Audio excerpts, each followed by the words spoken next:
without further ado.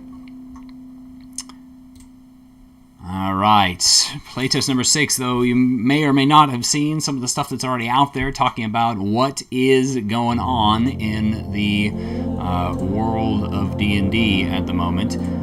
We have a lot to go over. From what we understand, this is the new largest existing playtest, and probably, if they're going to keep this up, they're just going to keep going and making them even louder. Alright, I'm going to crack this sound all the way down to next to nothing. I can barely hear the music, so it's wild to me that it's coming through so loudly to you guys. I really apologize about that. Thanks for the feedback on the front lines there, Jacob. That's a big deal. In fact, probably just shut it off, since I can't hear it, because it's going to go up and down as the volume changes. And we'll just dive in and do the talky parts. All right. Hopefully, everything will go through without quite so many technical hassles for the rest of this, and I apologize, no soothing notes in the background to deal with, only my questionable voice. So, we're going to dive inside here, the 7 classes that are being pulled apart in this iteration of the playtest, including Bard, Cleric, Druid, Monk, Paladin, Ranger, and Rogue. Obviously, some of these, most of these, that have already seen some love, but even though we are... even though it's a repeat, there's no guarantees that they haven't just completely changed everything, because the release last night, at least, was not terribly informative. The one today, unfortunately, I had a game, so I didn't get a chance to look at Crawford's commentary yet. So we're just going to learn as we go. I have, however, already had a chance to playtest the Rogue Cunning Strike feature out of this playtest, as one of my players was rather interested in doing so, and so far, pretty cool. Looking forward to getting to that portion. I don't have a particularly strong time limit tonight, so feel free to stick around for as long as you like, and we're just going to see how far we can get. So with revised spell lists and spells, some changes to feats, revised weapons tables and glossaries, there's going to be tons of material. I do appreciate that for the most part, they have included these design notes to tell us what is going on with our feature changes in between. Hopefully those include everything, though there's probably some little wording changes that might not make the design note tabs that would be worth keeping an eye on. That kind of thing happens a lot between editions. Bardic Inspiration has returned to its 2014 form with the following changes. A Bardic Inspiration die is used in response to failing a D20 test. You no longer have to guess whether you failed. And a creature has up to an hour, not just 10 minutes, to use the dice.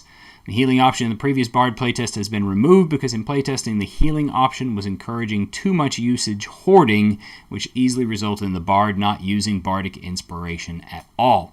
So we are getting rid of the idea of the playtested Bard having option to put their Bardic Inspiration out to adjust things in play and on the fly, which I actually playtested for quite a bit of time on a Bard in one of my games, probably 20 or so sessions by now, and they've been really enjoying it, so it's been positive from that front.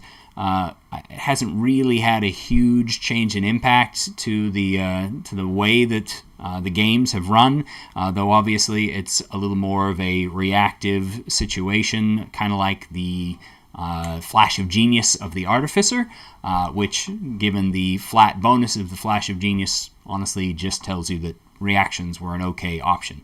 However, this one does give you the ability to give agency to the receiver of the Bardic Inspiration instead of to the Bard itself by choosing to give it to them, and then they've got an hour to use it.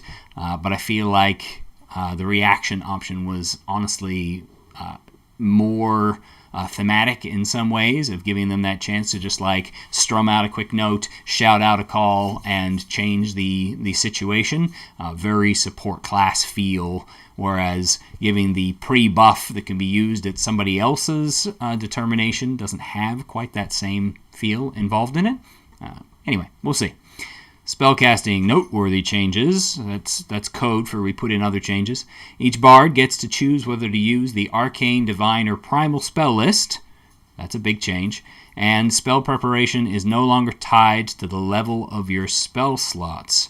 The first change leans into the fact that a bard might have learned their arts in an arcane, a divine, or a primal context, and the second change was widely requested in the playtest feedback. So, depending on how that goes across the wide variety of things, it's basically just saying that they're going to have to either include a number saying how many spells you can have prepared, or they're going to have to you're going to have to total it up, and you can just have a wider variance in your choices. That's not terrible. Also, the Bard buff, meaning the reaction, Charlie commented, helps the other players because you always feel like a jerk if a good opportunity to use the inspiration doesn't come up and you waste it. Definitely a solid feels moment there. I probably can't count the number of times that a bard has given bardic inspiration to somebody, and then the bad guy has died before that somebody's turn has rolled around, and then they're looking for an opportunity in the next 10 minutes to find some skill check to please not get a good enough number on so that we have the opportunity to add a dice and turn it around. And that's just silly. It doesn't make a lot of sense at all. All right, Jack of all trades is returned to second level. Bard subclass levels now match the level progression of the 2014 Bard, ensuring compatibility. We'll see how much that is actually true because they did comment that they were keeping things at third level. So in Bard, that's going to work out, but for other classes, we'll see what wording they use. Font of Inspiration has returned to 5th level and now also allows you to expend spell slots to use Bardic Inspiration if you're out of uses. I know there's going to be some sad people regarding the Font of Inspiration returning to 5th level and that no longer having that renewable resource at the lower levels of play.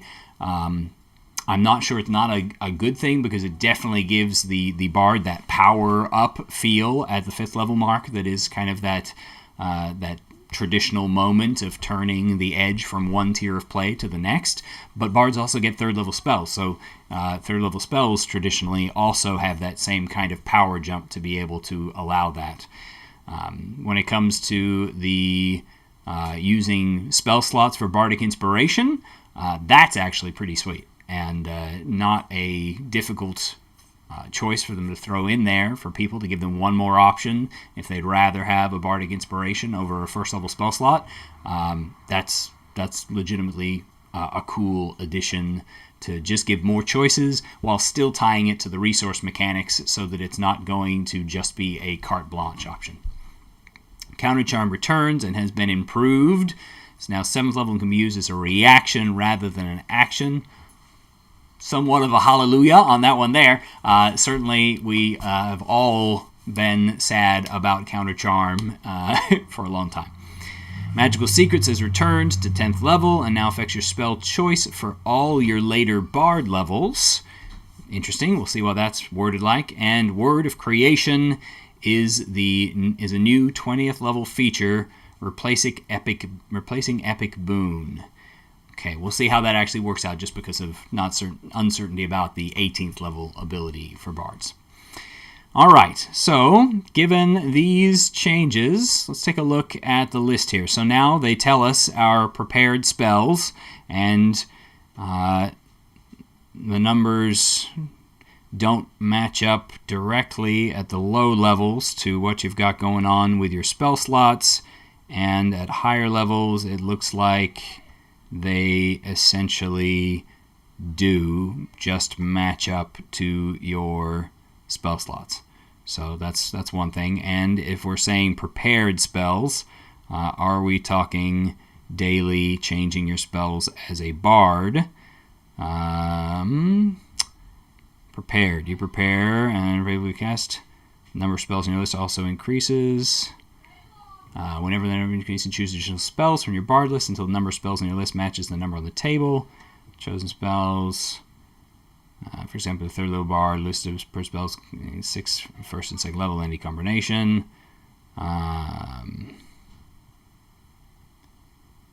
You can only change. Okay, so still, whenever you gain a bard level, you can replace one spell on your list with another spell for which you have spell slots, and that is on your bard spell list. So essentially, still, bards are a choose it and keep it spellcaster rather than a prepared spellcaster, and they just don't want to use the term spells known versus spells prepared for whatever reason. I can't actually think of a hugely impactful reason not to just use that term, but I guess they're just aiming for keeping it really straight up and organized. All right, Bardic Inspiration is still the same way it was here, expended when it's rolled. They gain one of your Bardic Inspiration dice. Okay. Number of times equal to Charisma modifier still. Making this a stat option for a dip class, which removing the renewal of Bardic Inspiration is potentially a wise choice when it comes to the dip ability of the bard. If a one level dip gets you your charisma modifier of Bardic Inspiration that renews every time you take a short rest, then you're looking at a pretty significant buff increase for a single level dip, which might be part of the reason for changes on that. I don't know. I'm not certain. It's been a little minute since I've looked at the bard too. Expertise in 2. Spellcasting, we've gone over. Jack of all trades back to level 2. Bard subclass at level 3. Ability score. Font of Inspiration. You can give yourself one use by expending a spell slot. No action required. You can do so only once per turn. So any level of spell from any potential source there, though they are tying all that together anyway. So adding extra spell slots, extra Bardic Inspirations for when you have run out, without it being an arm and a leg or some stupid 20th level Bard capstone. Let's see, Counter Charm. This fails a saving throw against an effect that applies the charmed or frightened condition, and you can use your reaction to cause the save to be re-rolled, and the new roll has advantage. Greatly increasing your chances there. Statistically speaking, if you've already made the first check or failed the first check, then you're getting to roll another 2 dice on that. There is a potential that you could have already had advantage on the first check also, meaning that your bard is turning your elves and the like into veritable charm-resistant machines, and for fear effects even, you're still looking at 3 dice, pick the best, in order to overcome a wash of fear effect that's coming onto some critical member of your group. Tying it to reaction is great, because not only is it a technical improvement from counter charm, in that you don't have to spend your action and you don't have to see it coming, but it ties it to your action economy and vies for that vaunted reaction opportunity, taking away certain other spell possibilities that you could be using or the like. And overall, I think that feels pretty good. It does lack the ability to play this musical spell to protect your whole group from the charming or fearful effect of something, which I guess kind of hits me a little bit in the feels on a couple of specific encounters, like the bard sitting there singing a song to buoy up the spirits of the village as the dragon washes overhead is kind of a classic, and tying it down to a single target is less impactful and less enjoyable. Maybe there could have been room to keep the action rolling ability on anyone who can hear you, and give the reaction opportunity for a quick pling on the lute to save somebody specific. It might have been room for both, but I think that most players of the Bard class will probably still prefer to be using this version over the old 2014 version. Magical secrets. Here we go. How their very vague wording before. You have collected magical knowledge from a wide spectrum of disciplines. As a result, your Bard spell list now includes the arcane, divine, and primal spell lists. Wait, okay. So, what they're saying is that from 10th level on, you can pick all new spells that you gain for the rest of your career, and all spells that you change, one every time you level up, from any of the arcane, divine, or primal spell lists. That is enormous, it feels like. Unless there is a lot of items that don't actually go onto those lists because they're subclassed into a specific spell list, that seems like a really drastic change and boost for the Bard's high-level spellcasting ability. I really love Magical Secrets, but I cannot imagine that the design team is actually so talented that they have managed to weed out any potential for abuse in allowing a Bard to pick from every spell list. Already, Magical Secrets led to all sorts of interesting situations where your Bard picked up a specific spell that interacted in an unusual manner with the rest of their loadout and the like, but opening the floodgates wide seems like an odd choice. I like having those little touches of the other, but I don't know if opening it up wide is something that I agree with. But I'd like to see it in play. I don't know how easy that is going to be to allow a proper playtest stuff. We're only going to get a couple of weeks of this at best, and while I have a handful of bards playing in the higher tiers and giving them access to the entire spell list array would be potentially possible, I don't think you're going to find the abuse cases or the edge cases of how wild it can get from a couple of anecdotal situations like that. And that's saying something from, that's saying that from the standpoint of, I'm running enough games that I have probably 3 bards of 10th level or higher playing on a weekly basis right now. All right, let's see.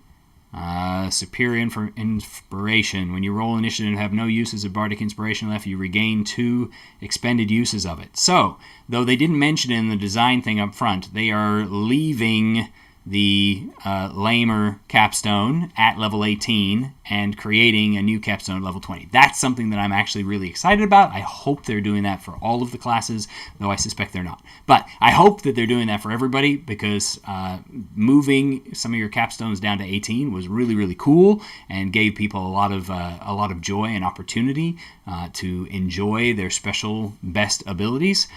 But again, now that we have a new capstone at level 20, we're going to have the same feeling of my best ability. I didn't get it until the campaign ended, and that's never a fun feeling for people. It's my number one complaint at the end of campaigns that run all the way to level 20. You've mastered 2 of the prime words of creation, the words of life and death. You therefore always have the Power Word Heal and Power Word Kill spells prepared, and when you cast either spell, you can target a second creature with the spell, provided that creature is within 10 feet of the first target. Okay, so as capstones go, that is kind of minor in a lot of cases. Unless Power Word Kill has undergone some big revisions, it has never really been the best player spell. It's been more of a DM spell, while Power Word Heal is outrageously good, of course, and doubling it would be probably pretty outrageously good also, but sort of shoehorns the bard into a I can heal stuff ability.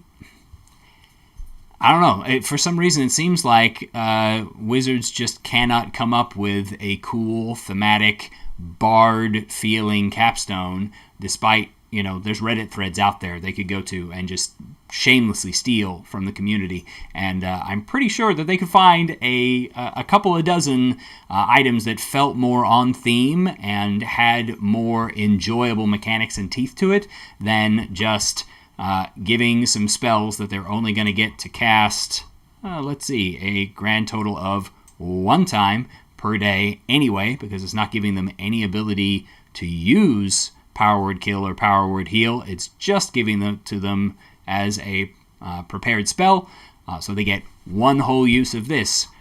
Or, hey, look, we give them a couple of Bardic Inspirations, which we've now tied to their lowest level spell slots, and at 18th level, if again we take a look, we have quite a few, wrong line. We have quite a few spell slots that we could transform into Bardic Inspiration if we happened to not have the opportunity to take a short rest for a little while. So giving us those on initiative situations, and it's gone back to no uses of Bardic Inspiration left, so we have to run through everything and then still get into more trouble and be really concerned about our resources to where it's worth this to not get the extra spell slots back. Both of those are garbage, and I think bards are going to be unhappy with their 18th and 20th level capstone abilities still. Feedback on that is not going to go the way that WotC wants. We have a comment/question here from Arch's friend asking to see how they break the game and if there's any info on the new monsters. I will ask that we put a pin in that just so I can finish a coherent thought of going through the Bard subclass. Finish the Bard off, and then we will dive over to see if there is anything on the monster front, because definitely I'm excited to see that too. From what I saw up above in the announcements, though, of what's inside, they were talking classes, spells, feats, weapons, rules glossary. No mention of monster stuff. So we'll take a peek, but I don't think that that's likely to be in this Players Handbook playtest, which makes sense. Players Handbook, whatever. But we'll have to see. College of Dance. I know that there's got to be some people out there who are excited to have dancing bards, but let's see what it actually does for you. Dazzling footwork. While you aren't wearing armor or wielding a shield, you get unarmored defense based off of your charisma and dexterity. Very swashbuckler, very cool, fun, and on brand. When you expend a use of your Bardic Inspiration as part of an action for Agile Strikes, a bonus action or a reaction, you can make 1 unarmed strike as part of that action, bonus action, or reaction. All right, that is a fairly out there sort of thing, but they're basically just saying that when you do something that uses your Bardic Inspiration, which expending a use of Bardic Inspiration, they were kind of careful in how they worded that back up in Bardic Inspiration. As a bonus action, you can inspire other creatures. They gain 1 of your Bardic Inspiration dice. And then once within the next hour, when the creature fails a D20 test, the creature can roll that die and add it to that number. A Bardic dice is expended when it's rolled. All right? Now, by saying that it's expended when it's rolled and granting it to the other creature, they're effectively and not giving you... you can give it to yourself, so that's a plus. Okay. No, hang on. Of yourself. No, it has to be another creature, not you. So... this Agile Strikes, unless there's something later in the subclass, will come up a grand total of 0 times as written. Unless I'm missing something, there's there are zero opportunities for you to actually expend a use of Bardic Inspiration, because you don't expend them, you give them away to somebody else, and then they are expended when that person uses it. And because they are expending it, you are not, which means that you don't get the opportunity to have it. In fact, you never have Bardic Inspiration. You just have a number of times that you can confer them to other people. So far, that's the dumbest thing that I've read today, which is great. Bardic damage. You can use dexterity instead of strength for the attack rolls of your unarmed strikes. Yep, like Charlie just pointed out, they boosted the monk by making it a bard subclass. And when you deal damage with an unarmed strike, you can deal bludgeoning damage equal to a roll of your Bardic Inspiration die plus your dexterity modifier. So that means that if you are punching people with your dazzling footwork, you are actually dealing a scaling reasonable amount of base damage, which is kind of cool if they didn't make Agile Strikes completely ridiculous. All right, Inspiring Movement. When an enemy you can see enters turns within 5 feet of an ally of yours who's within 60 feet of you, you can use your reaction and expend, one use of your Bardic Inspiration to move up to half your speed. Then roll your Bardic Inspiration die, and the ally can move up to a number of feet equal to 5 times the number rolled. None of this features movement, provokes opportunity attacks. All right, so couple of things in this. As worded, this doesn't make any sense because you don't have any Bardic Inspiration dice, so you can't expend any of them because you have the ability to confer Bardic Inspiration dice a certain number of times a day, which is different. But assuming that we're going to just parse over poor language in writing this particular ability, then we'll take it at face value and it becomes a means by which Agile Strikes can actually happen as you expend a Bardic Inspiration dice when a friend of yours has an enemy end adjacent to them and still within 60 feet of you. Then as a reaction, you get to move yourself up to your speed, move your ally a somewhat randomized number of feet that could vary from 1d6 all the way up into the d12 for your Bardic Inspiration, so they could get up to 60 feet of movement at top end, and nobody provokes any opportunity attacks as part of that, and then you also get a free unarmed strike because of your Agile Strikes. That actually makes Agile Strikes cool, and at least it all comes at 3rd level, so that it works that way. Obviously, I'm hopeful that there's going to be other times when you can expend Bardic Inspiration in the 6th and 14th level abilities. Let's take a look. Leading Evasion. When you're subjected to an effect that allows you to make a dexterity saving throw to take only half damage, you instead take no damage if you succeed on the saving throw, and you take only half damage if you fail. If any creature within 5 feet of you are making the same dexterity saving throw, you can share this benefit with them for that save. You can't use this feature if you have the incapacitated condition.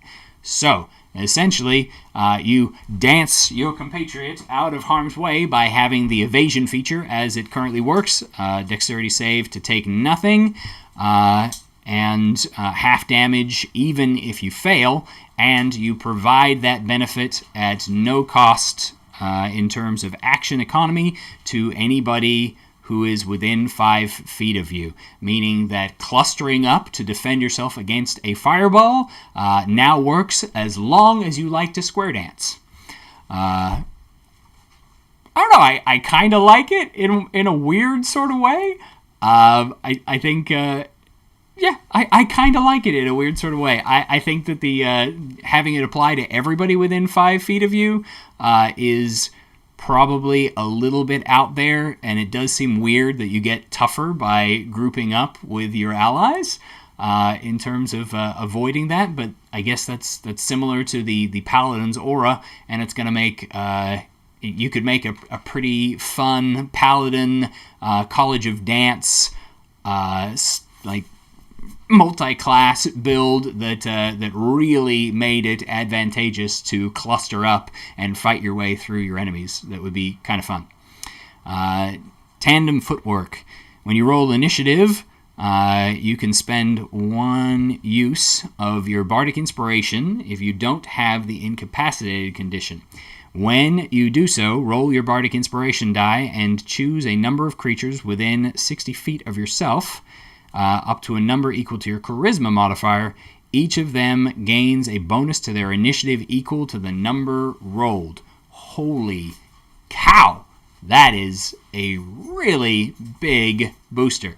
Now, there's a couple of interesting things in that, for one, they didn't call it expending a bardic inspiration, so that might mean that you don't get to freely punch somebody. Also, it doesn't use a reaction, and because the incapacitated condition is something that we now apply to people who are surprised, I believe, then that also means you can't use it when you're surprised, which is good. But it does mean that you can dance your way to add your charisma modifier number of allies, aka your whole party, a nice, easy little plus 1d6, 1d8, 1d10, or 1d12, depending on your level, to their charisma. To their initiative. Essentially, that's the same as casting the what's the name of that spell? There's a spell from Wildemont that gives a 1d8 boost to your initiative modifier for the next 8 hours or whatever. I think it's only a first level spell, and it wildly gets picked through certain feat combinations, as it's not really meant to appear on most character sheets. But with this, you essentially give a casting of that to everybody around you in exchange for a short rest renewable resource. And if you didn't, you are crazy. That is a wildly support ability, and initiative is probably one of the most powerful rolls that you're going to make during your average session. So that's nuts. Super great stuff. 14th level, you always have the Otto's Irresistible Dance spell prepared. You can cast it without expending a spell slot. Once you cast a spell in this way, you can't do so again until you finish a long rest. You can also restore your use of the feature by expending 4 uses of your bardic inspiration, no action required. Otto's Irresistible Dance is literally one of my favorite spells as a DM because it still leaves some agency to the characters as they're stuck in this awful crowd control spell, and it's just this hilarious image of being stuck doing some kind of polka or something while you're in the middle of a battle. Giving it to the bards with a free cast once per day is pretty cool. Letting them recharge it as long as they have a charisma of 18 or higher once every short rest is also fairly cool. One thing to keep in mind is that because it doesn't mention in here, you're not redoing the ability by expending those 4 hit dice. That does mean that if you are in a safe enough position to take a short rest that lasts for 2 hours, you can effectively take 2 short rests. The first one to recover your bardic inspirations, at which point you expend them all to recharge your Otto's Irresistible Dance, and then you again take a second short rest to recharge your abilities for the bardic inspiration, and you're at full. You've got both your free unresistible dance spell to throw against your enemies, and you have all of your inspirations. So that's a pretty big booster in that regard. Might be a little bit of an overreach, but hard to say for certain how bad it really is. It also, though, does synergize well at 18th level with the ability to regain 2 bardic inspirations when you roll initiative. It might actually make that 18th level ability almost worth it, because if you've got a charisma of 18, which you probably don't at that level, you're probably already boosted to a 20. But if you had a charisma of 18, you could literally force yourself to have a 0 Bardic Inspiration when you go into a fight, because you reuse this auto irresistible dance every time you get a short rest, and you count on those other 2 Bardic Inspirations to get you through the 2 to 3 rounds of the battle that you're going to be involved in, and then re-up again at the next battle, re-up again at the next battle. When you get a short rest, you recharge your auto's irresistible dance, and on it goes as the dance continues. All right. Overall, I kind of like what they're trying to do with the College of Dance. I think some of the options and powers might be pushing the boundaries with a little bit of power creep, which is honestly the opposite of what I think we need to see with the 2024 Players Handbook. I think power creep in the direction of more power is exactly the opposite of where a new edition of the game usually needs to go. Traditionally speaking, a restart of the edition is an opportunity to reset back to the base power levels, get accustomed to some fun new things, and again leave the designers room to throw out more powerful abilities over time. So a little bit of a question on where they did that. Archer's friend asked, with the evasion feature, the party could group up and completely avoid Dragon's Breath with evasion. The answer to that is yes. That is absolutely true. If the group includes a 6th level bard of the College of Dance, their leading evasion allows everybody within 5 feet of them to make that same saving throw and avoid fireballs, Dragon's Breath, and any other dex-based saving throw.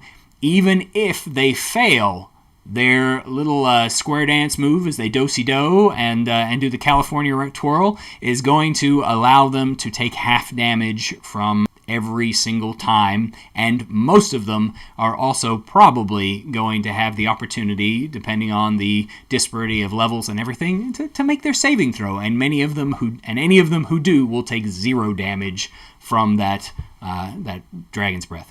I think that one's, like I said, way too far in the power creep department, and thematically it just sort of spoils a lot of what you're looking for, especially as a DM. When you drop that great big dragon down, you want the party to scatter and use those kinds of tactics to read the situation, not to clump up into a death huddle that can dance their way over to scatter a dragon.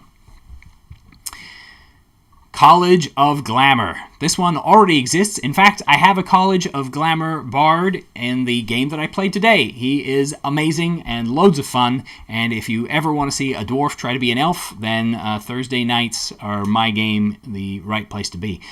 He's hilarious. Loads of fun. But, let's see. Mantle of Inspiration now grants a number of temporary hit points determined by a roll of Bardic Inspiration. This is a reasonably large drop down, most likely, from how the Mantle of Inspiration works right now, which is not necessarily a bad thing because the inspiration hit points are pretty potent, but at the same time, it might be kind of a silly thing in some ways because we still have Twilight Clerics, right? So as long as there's Twilight Clerics, you've already set the bar pretty high for unreasonable. Beguiling Magic, formerly Enthralling Performance, has been redesigned to focus on enhancing your enchantment and illusion spells. Enthralling Performance has been traditionally a challenging ability to bring to bear against appropriate targets, especially since it was limited in how many people it could affect, and the like. Not a problem on my Thursday group, where my player is always offering, "Can I please sing you the song of my people?" And great things happen every time. So I'll miss it if it goes, but at the same time, we'll see what they've done with it. Mantle of Majesty now ensures you always have the command spell prepared, and you can restore your use of the feature by expending a spell slot of 3rd level or higher. We'll see if that means that it still does all the other stuff that it does, and it just gives them command as a prepared spell for free, or if there's some other meaning behind that. Unbreakable Majesty now triggers on a creature hitting you and can negate the hit. All right, we'll check this out. Beguiling Magic. You always have the Charm Person and Mirror Image spells prepared. In addition, immediately after you cast an enchantment or illusion spell, you can cause a creature you can see within 60 feet of yourself to make a wisdom saving throw against your spell save DC. On a failed save, the target has the charmed or frightened condition, your choice, for 1 minute. The target can repeat the saving throw at the end of each of its turns, ending the effect on itself on a success. Once you use this benefit, you can't use it again until you finish a long rest. You can also restore your use of the feature by expending, there's that word again, 1 use of your bardic inspiration with no action required. All right, let's unpack that. Charm Person and Mirror Image. Obviously, Charm Person is kind of iconic to the Bard, and not a bad thing to throw the Bard a couple of extra spell slots, extra spells prepared that are on theme. There's definitely no problems with that. After you cast an enchantment or illusion spell, then you can attempt to charm or frighten one person with a repeating saving throw at the end of each of their turns, and you can only do this once, but you can restore it with Bardic Inspiration. Restoring it with Bardic Inspiration means at high levels, then maybe that might be worth it, or if you're preparing to go into a short rest, you can do so you can juggle your resources a little bit, which is usually a good thing. Resource management is literally Dungeons & Dragons at its finest. But a repeating saving throw, wisdom saving throw, charm, or frightened condition is not really much of a boon. About the only thing that I would say on this is that it's a useful boon as a freebie, and the first time I would do it, and then if I was going into a short rest after level 5, I would probably recharge it just because. Charmed is a very useful combat ability if you are in danger, to be able to cause an enemy to not be able to try to harm you, which is often not the ability that people think of when they think of charm, but the fact that they can't target you with harmful abilities if you have the charm condition is a very solid defense. And the frightened condition, while fairly useless in a lot of situations, particularly because of the constant rerolls, fear does do great things for controlling people's movement options so that you can keep them away from key locations or characters, and disadvantage on attacks is never a bad thing. So it's a cool niche ability. As long as you're casting enchantment and illusion spells in combat, it's going to be fun and useful, but at the same time, it's probably not a high value option to where you're going to be burning through your bardic inspirations for it on a regular basis. Yes, Charlie is requesting a look at the monk next, and given that that is the one we're all kind of here to see, totally good thing. I should have thought of that myself. I apologize. All right, Mantle of Inspiration. You can weave Fey Magic into Song or Dance as a bonus action. You can expand a use of Bardic Inspiration, rolling a Bardic Inspiration die. When you do so, choose a number of other creatures within 60 feet of yourself. Yep, each of them gains a temporary hit points equal to 2 times the number rolled on the Bardic Inspiration die. Okay, I take it back. They weren't worried about making sure that the number was nice and low. They just wanted it to be random and variable. So now we can potentially get 24 of them off of a D12. But even at 3rd level, possibly 12 temporary hit points on a single use there, and it still allows everybody to use a reaction to move their speed without provoking opportunity attacks, which is honestly the best part of Mantle of Inspiration, but lots of good stuff going on in there. And Jacob, yes, after Monk, we will look at Rogue. Sounds like a plan. 6th level, Mantle of Majesty. You always have command prepared. Good. As a bonus action, you cast command without expending a spell slot, and you take on your unearthly appearance for 1 minute or until your concentration ends as if you were concentrating on a spell. During this time, you can cast command as a bonus action without expending a spell slot. Any creature charmed by you automatically fails its saving throw against the command you cast with this feature. Once you use this feature, you can't use it again until you finish a long rest. You can also restore or use your use of the feature by expending a spell slot of 3rd level or higher. This is a super cool power ability that has long been awesome. And particularly, though, it's been awesome when it is in conjunction with the enthralling, with your enthralling performance that they've renamed and revamped completely into Beguiling Magic. And so that was the part that made it so darn cool. Now, because command, while you're casting it as a bonus action every round, it is still a spell being cast, meaning you can't use your action to cast a spell, meaning you cannot trigger your Beguiling Magic to cast more spells on a regular basis.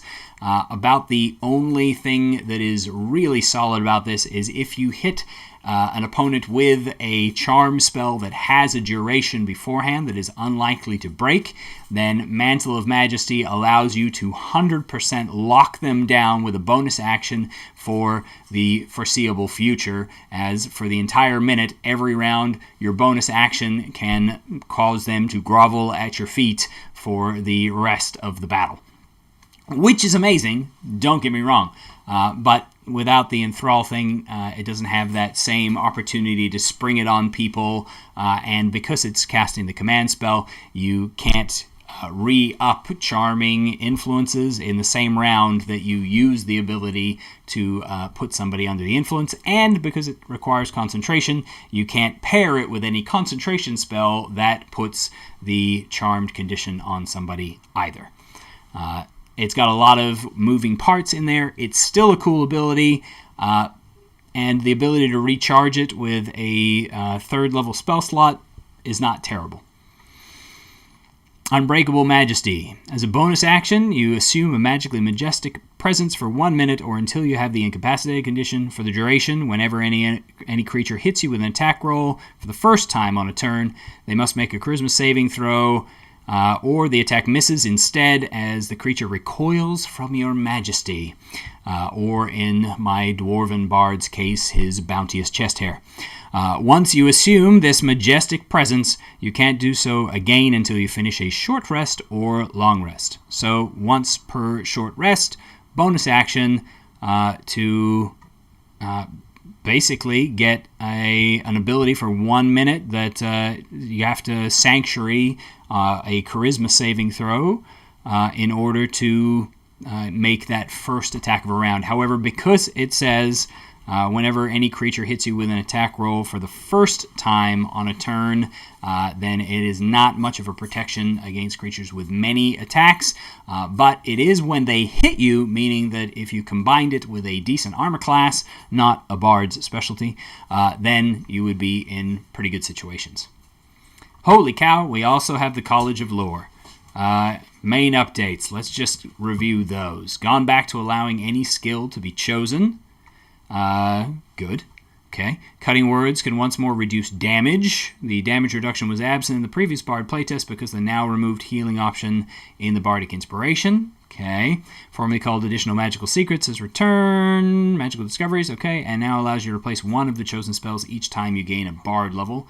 And Peerless Skill now benefits both ability checks and attack rolls, not just ability checks. Oh, okay. So, let's take a look. Bonus proficiency with 3 skills, cutting words, damage roll succeeds on an ability check or attack roll you can use to reduce the creature's roll. Alright, so putting the ability to reduce damage back in is kind of a non-ability because if you have a choice between reducing... Okay, it's not a non-ability. I take that back. I apologize. If you can take away from somebody's attack roll so that they miss, you should do that. Compared to if you can just take away from the damage that they do so that they don't hurt you quite as bad, it's a lot better to just not hurt you at all. But if you are uncertain about whether or not you're going to be able to roll high enough to reduce it into a miss, and it's a vital situation that you reduce damage right now, then I can see using that damage option. So it's not bad that it's back in there. It's just not the ideal use case of your Bardic Inspiration. And it is your reaction to expend one of your Bardic Inspirations. Not that that matters for most of the classes, but it's just interesting that they keep going back and forth on the wording. You learn 2 spells of your choice. These spells can come from the Arcane Divine or Primal spell list, and Must be a cantrip or a spell for which you have spell slots. You always have them prepared, and you can replace one of them with another one that meets the requirements above every time. Jolly good. And basically the ability to replace it each time you gain a bard level allows you to change it for best in class depending upon what you're doing. It also allows you to level it up so that your additional spells that you know become higher level as you go, if that's your desire, or they just stop at the optimal one for the build that you're currently functioning, which is a little bit of a creep moment power-wise, but is not really a super-duper impactful one when put into comparison to the fact that at 10th level, all spells are on your spell list. So there's that. Peerless skill. When you make an ability check or attack roll and fail, you can expend one use of Bardic Inspiration, roll the Bardic Inspiration die, and add the number rolled to the d20, potentially turning a failure into a success, which is essentially just a... does not say any kind of action, though they've mentioned lots of other things that aren't actions. In this one, they aren't mentioning it as an action either way, which is a little bit strange. But either way, as a no action, you can turn failure into success, and it's a pretty cool ability. College of Valor. Wow. Martial training now allows you to use a weapon as a spellcasting focus, which was often requested. 100% agree. Full hands for those of us that are actually tracking that sort of thing. It's nice to have the ability to do what you're designed to do without having to juggle free interactions. Combat Inspiration. The defense option is now triggered by being hit, and the offense option works with attacks of any kind, not just weapon attacks. So you still have to be hit, but it doesn't have to be okay, you still have to be hit. It's not a matter of damage, necessarily. So let's take a look at that one. When the creature is hit by an attack roll, the user's reaction to roll the Bardic Inspiration die and add the number rolled to its AC against that attack, potentially causing the attack to miss. All right, and offense, immediately after they make the attack roll, the creature can roll the Bardic Inspiration die and add the number rolled to the damage. So it essentially keeps the Swords Bard in the buff support class position, throwing out these options onto other people instead of using them themselves to turn themselves into some kind of bad gish, which the 2014 College of Swords really was. And instead, you become able to scald like battle juju, help people to turn their attack roll misses into hits with the Bardic Inspiration that you're granting out to them.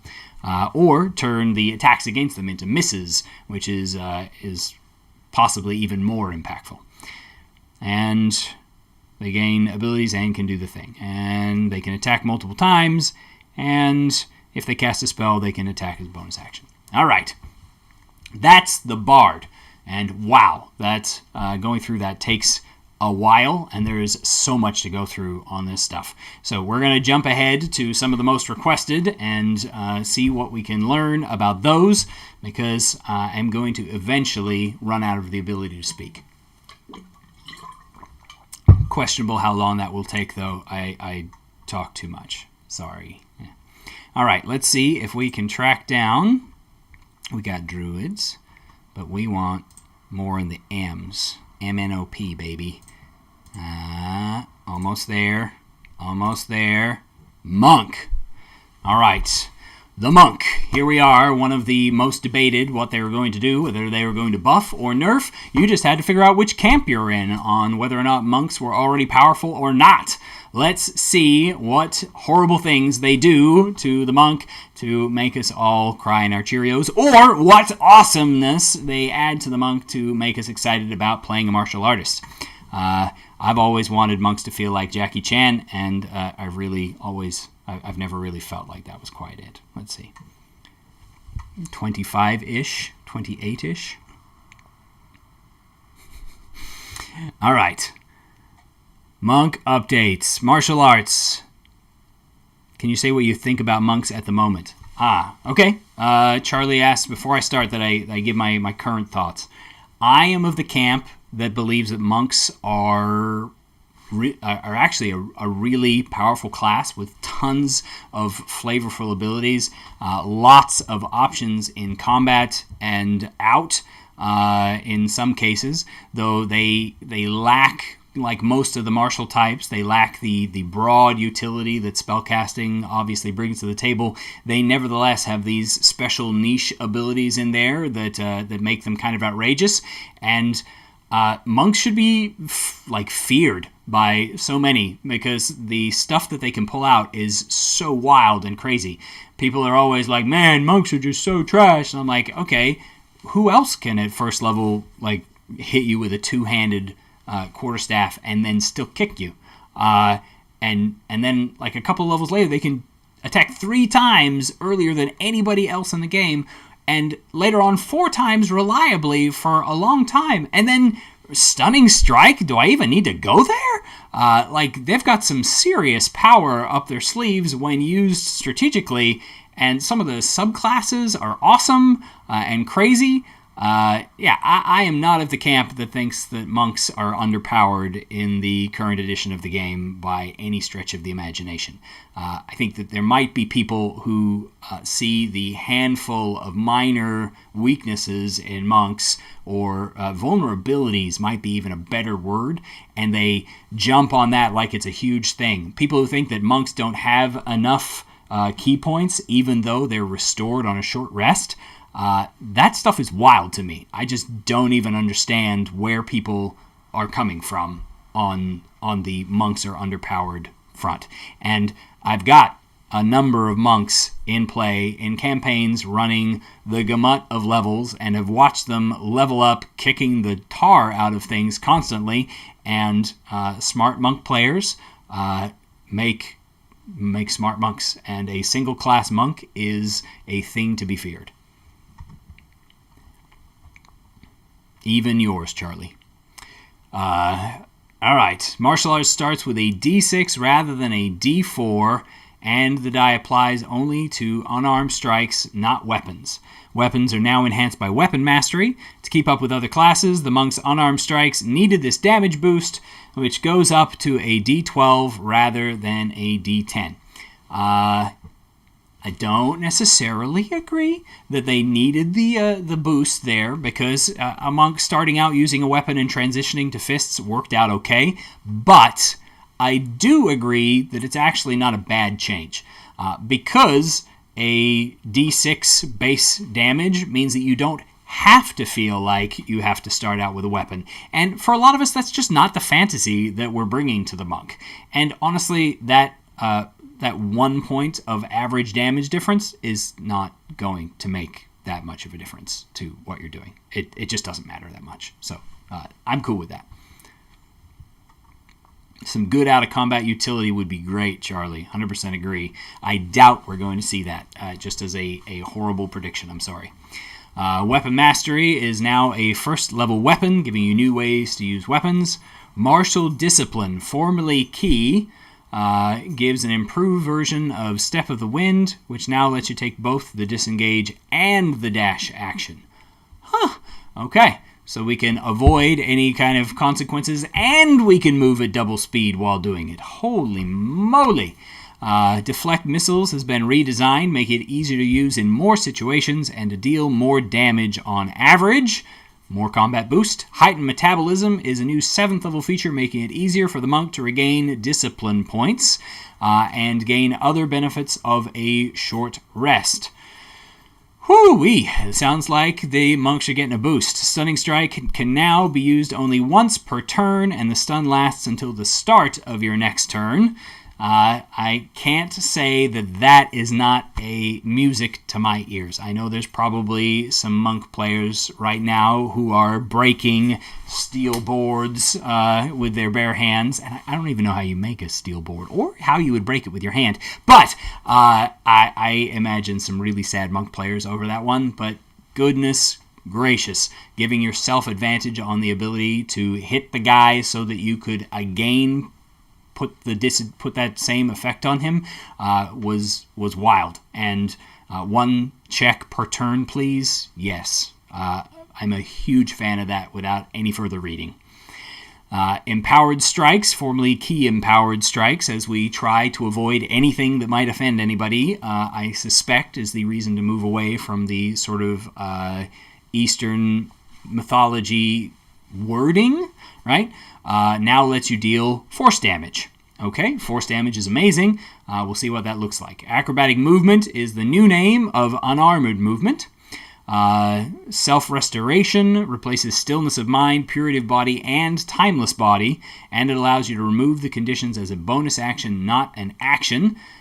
Some of that is a big deal. I know that Charlie is going to be excited about bonus action using stillness of mind, because there have been a handful of situations not terribly long ago when his monk has been suffering through the wording of spells like fear and other abilities that require you to use your action for something, and if you're required to use your action, you obviously can't then use it to do the stillness of mind ability that would get rid of the fear, right? So that's a big boost. That's a good change.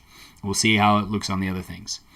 Deflect Energy is the new 13th level feature, allowing you to use deflect missiles to deflect any type of ranged attack, including spell attacks.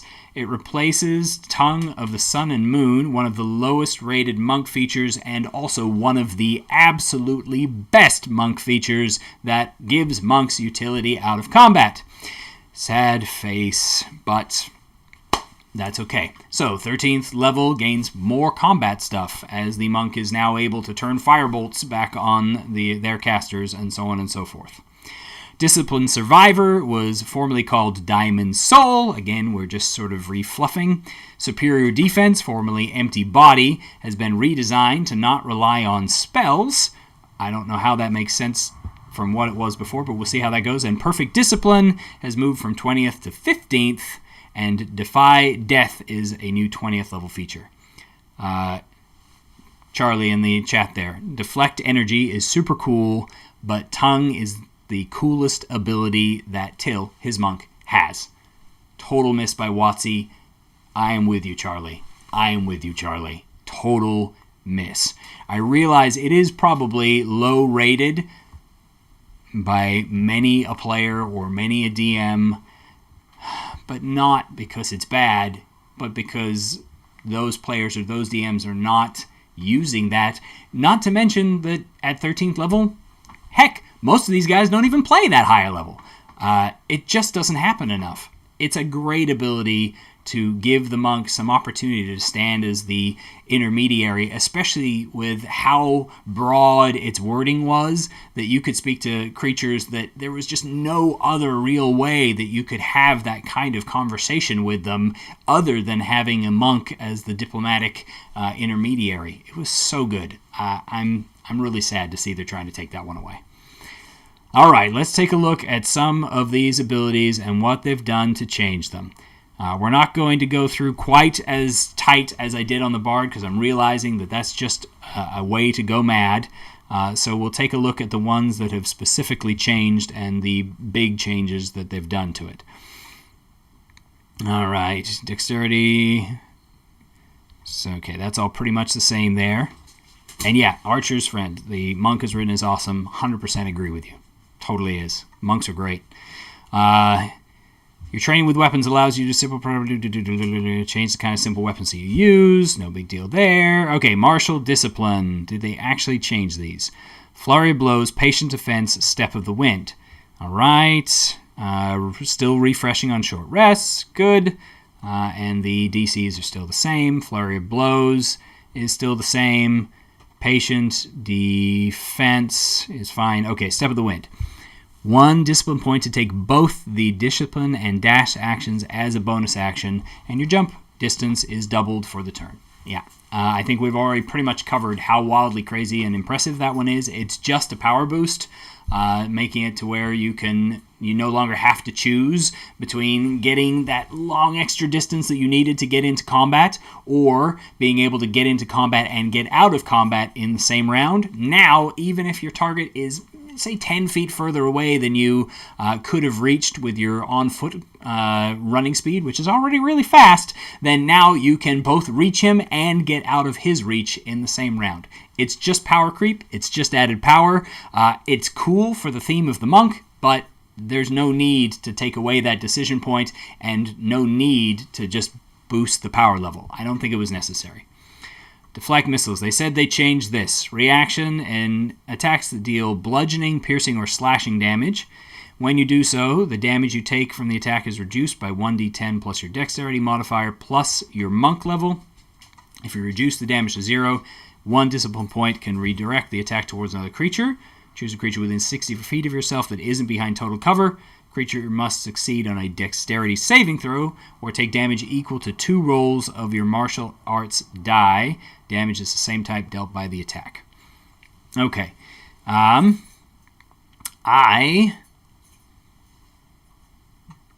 so 1d10 plus dex mod plus monk level is the new set of numbers that we're dealing with, which is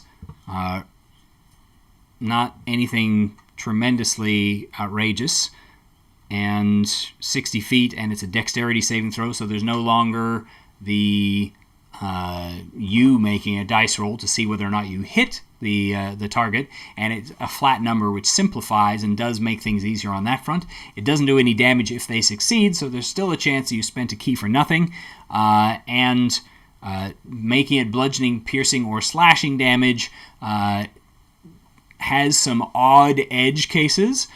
The upside to that they were probably aiming for is that you are able to reduce the damage from being hit by a giant's boulder, where you were not previously able to do so. You're probably not going to stop that giant's boulder unless you are crazy high level, but you can reduce how much harm it causes. Some interesting, odd cases. There are spells that deal bludgeoning, piercing, and slashing damage. Some of them that do so when with an area of effect upon you. Being able to redirect the hail of stones from an ice storm, for instance, seems like possibly not something acting as intended, though I guess the image of a monk twirling around really, really fast, slapping hailstones across the air at somebody is kind of funny. We'll see. Not necessarily a big fan of the change in wording. I realize they're trying for a certain something, but I think that their wording is too loose and is going to allow other things. Okay, ranged attacks. I screwed up on that. It does say deflect ranged attacks against you, so it does at least require it to be an attack roll. Yeah, I'm just not a big fan. Wording is kind of funky. Monk subclass, slow fall, extra attack, stunning strike. 1 point to use a stunning strike. Must succeed on a con save or have the stun conditional until the start of your next turn. Great. Perfect choice. Nice little down dip in power, which maybe that's why they're giving so much in other places. I think that's a solid need. Empowered strikes. Whenever you deal damage, it can deal your choice of force damage or its normal damage type. Yeah. Big nerf on the stunning strike being once per turn. Making empowered strikes into force damage instead of magical damage. I'm trying to think of how much of an impact that could necessarily have.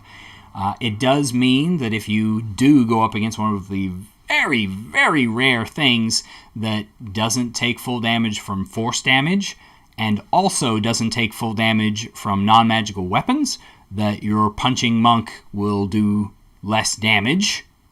I think that is rare and unlikely to come up too often, to where when it does come up, it could be a cool, like, dun dun dun dun moment, but a moment that will feel very, like, triggering and targeted to the monk player as them being particularly singled out. I'm not sure what the rationale was. That's the only thing. With the way that, unless they're going to redesign the way that damage resistance is done in the monster manual, which honestly I hope for, then I don't see a point to this. It's a potential edge case, could be nerf on vague situations for no real good reason. I would much rather just leave it as magic damage. But if they are changing how damage resistance works in the monster manual, then it could have some actual reason to stay there. Evasion, heightened metabolism. If you spend at least 1 minute resting, you can give yourself all the benefits of a short rest. Once you use this feature, you can't use it again until you finish a long rest. Wow. That is a power bump. 1 minute resting to get a 1 hour short rest. Under almost any circumstances, you can get a minute to take a short rest. That's going to mean that from 7th level onwards, your key resources are, your discipline points are definitely way more available. Did they do anything to our discipline point numbers? 2, 3, 4, 5. Still follows the same progression that it followed previously. Good question, Charlie. Are there any good short rest magical items? I can't think of any off the top of my head, but I know that after this becomes live, we can't afford to create too many of them, if that was ever going to be a thing. Also, I don't see too many people like taking a 7-level dip to get the ability to take one short rest a day as a 1 minute action. But yeah, I still. Oh yeah, now that is a really good point, Jacob. Great catch. I don't see anybody taking a 7-level dip, but it is a good point that you can take a short rest to attune to a magic. Actually, that is not specifically correct, I don't think, Jacob. The way that attuning to a magic item is worded might differentiate from that. Let me take a look. We'll go to DDB, and we will take a look at attunement. Here we go. All right. Attunement. Let's scroll down.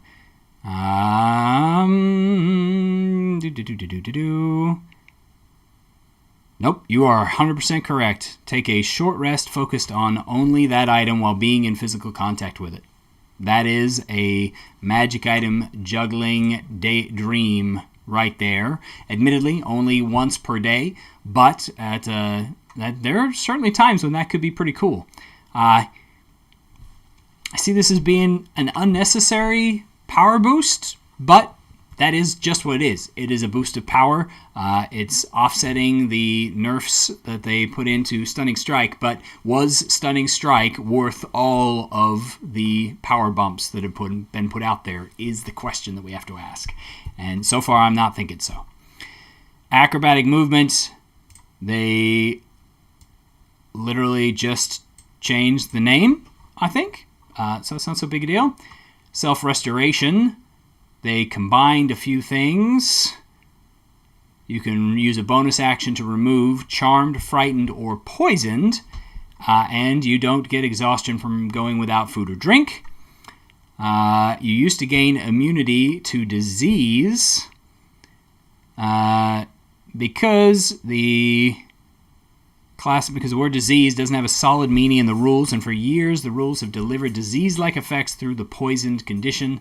The game will continue to use the condition in that fashion. All right.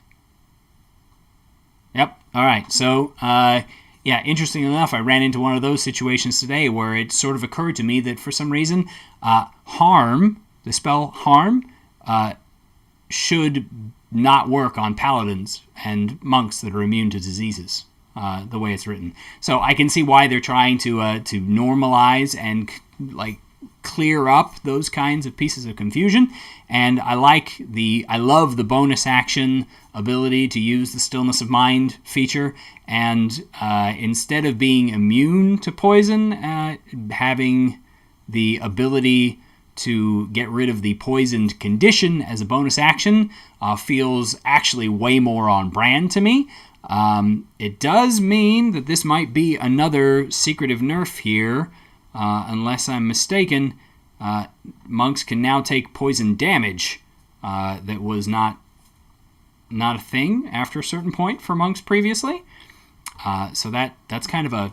They didn't mention poison damage at all in their design notes, but that's kind of a thing. Let's see. Deflect energy still works against any ranged attacks that deal any damage type. Super cool. Diamond Soul just changed, so proficiency in all saving throws, and when you fail one, you can re-roll it and take the second result. Jeez. When you roll initiative, you regain 4 expended discipline points if you have none remaining. Just a stopgap measure at 15th level. That's not a terrible option to throw in there. I kind of like it. And it's as a capstone, it'd be garbage, but at 15th level, it's a solid means of just keeping you in the flow and keeping you going. Charlie's confirming that I'm right regarding poison. So yeah, that is another fairly hefty nerf, as poison damage is one of the more common damage types out there. So taking away immunity to that is a big increase to the damage that monks are going to take. Admittedly, there's still lots of other ways to get poison immunity, but that one's a big deal. Let's see. Superior defense. 3 discipline points to perfectly bolster yourself against harm for 1 minute until you're incapacitated. You have resistance to all damage except force damage. That is a pretty impressive capstone. You just became a bear totem barbarian with force instead of psychic as your weakness for 1 minute with no penalties as to how you lose it except for being incapacitated, which is like kind of the big deal one. This is a hard buff, a bonus action just like Rage to give yourself Rage's resistance to all damage, effectively doubling your hit points for the cost of 3 discipline points. And oh look, you get 4 back if you have none remaining. That one's huge. Defy Death. If you drop to 0 hit points, you can spend 4 discipline points, roll 4 martial arts dice, and add the dice together. Your number of hit points instead changes to the total rolled. Each time you use the feature after the first, the discipline point cost increases by 2. When you finish a short rest or long rest, the discipline point cost resets to 4. This is essentially a very expensive version of the Way of Long Death monks' ability to avoid dropping down by expending their key points. And only it does have a fairly decent little, it has a little heal boost dropped in there. You're looking at D12s for that, so 4 D12 hit points to hopefully avoid being dropped down into the dirt.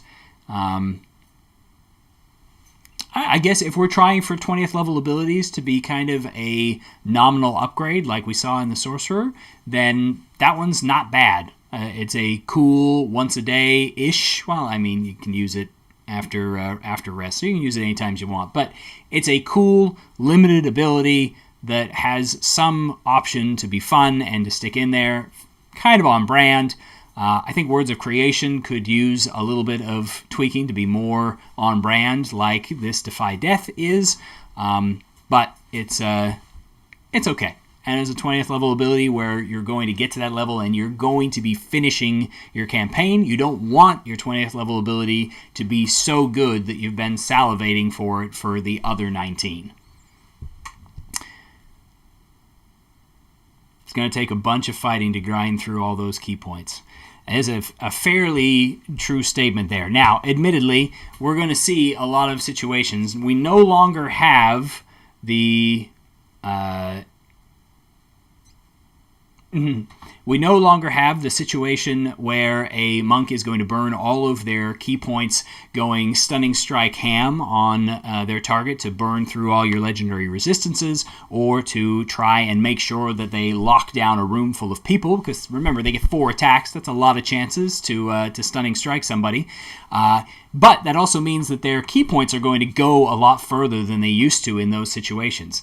On the flip side, we're going to be spending 3 points every time we go into a decent combat in order to get our superior defense and knock that one up. And if we get smashed and we're just playing the waiting game of trying to hold the hallway while our friends escape and we're just slowly being pincushioned, then Defy Death is going to get a couple of chances to go off. But for the most part, you're going to be trying to avoid using Defy Death for obvious reasons.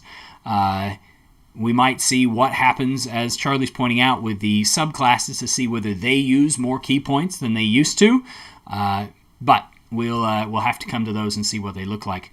A point there from Jacob that the wording of Defy Death is nerfed, but it would have helped in certain situations, right? It's a nerfed version of the Long Death, but I was being a jerk and using magic missiles against my Long Death monk when he was at 0 hit points, so he had to expend charge after charge after charge in order to stay up.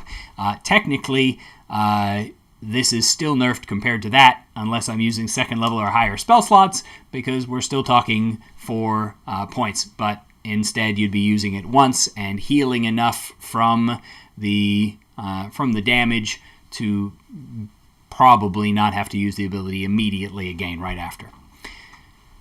All right, let's take a peek in the warrior subclasses. The Warrior of Shadow. Shadow Arts has been redesigned, giving the monk dark vision, a darkness that costs fewer discipline points than before, and the darkness can be moved each turn during the duration of the spell. The monk can also see in their own darkness. So they're getting... Whoa! Alright, so you're getting a darkness spell that you can move, that you can see through as if you had the Devil Sight Warlock ability, and cost less, and you've got dark vision, which, you know, if you didn't have dark vision before, thank you for giving it to our poor Shadow Warriors who were sitting there going, I wanted to be human, and didn't pick it because they really needed dark vision. Improved Shadow Step is a new feature that allows Shadow Step to be used in bright light. Okay, Cloak of Shadows has been moved to 17th and redesigned to empower the monk while in dim light or darkness, instead of the invisibility ability, I think, was what that was. Alright, so Shadow Arts, 1 point to cast darkness without any spell components. An interesting note, anytime that something says without any spell components, it's important that you pay attention. If it says without any material components, then all it's doing is getting rid of the fluff text of pulling something out in order to throw it, right? But if it says without any spell components, then that's meaning you can stand there with your hands in your pockets and sort of whistling to yourself as darkness falls. This is essentially a subtle ability, and that's pretty stinking cool.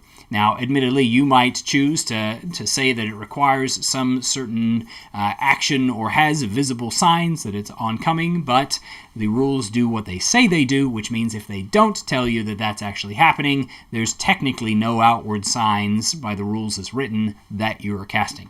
That's a great way to start a surprise battle, literally by turning out the lights in the room like every martial arts film ever, as the sounds of thudding run around wild, and all of a sudden the lights turn back on and the bad guys are toast.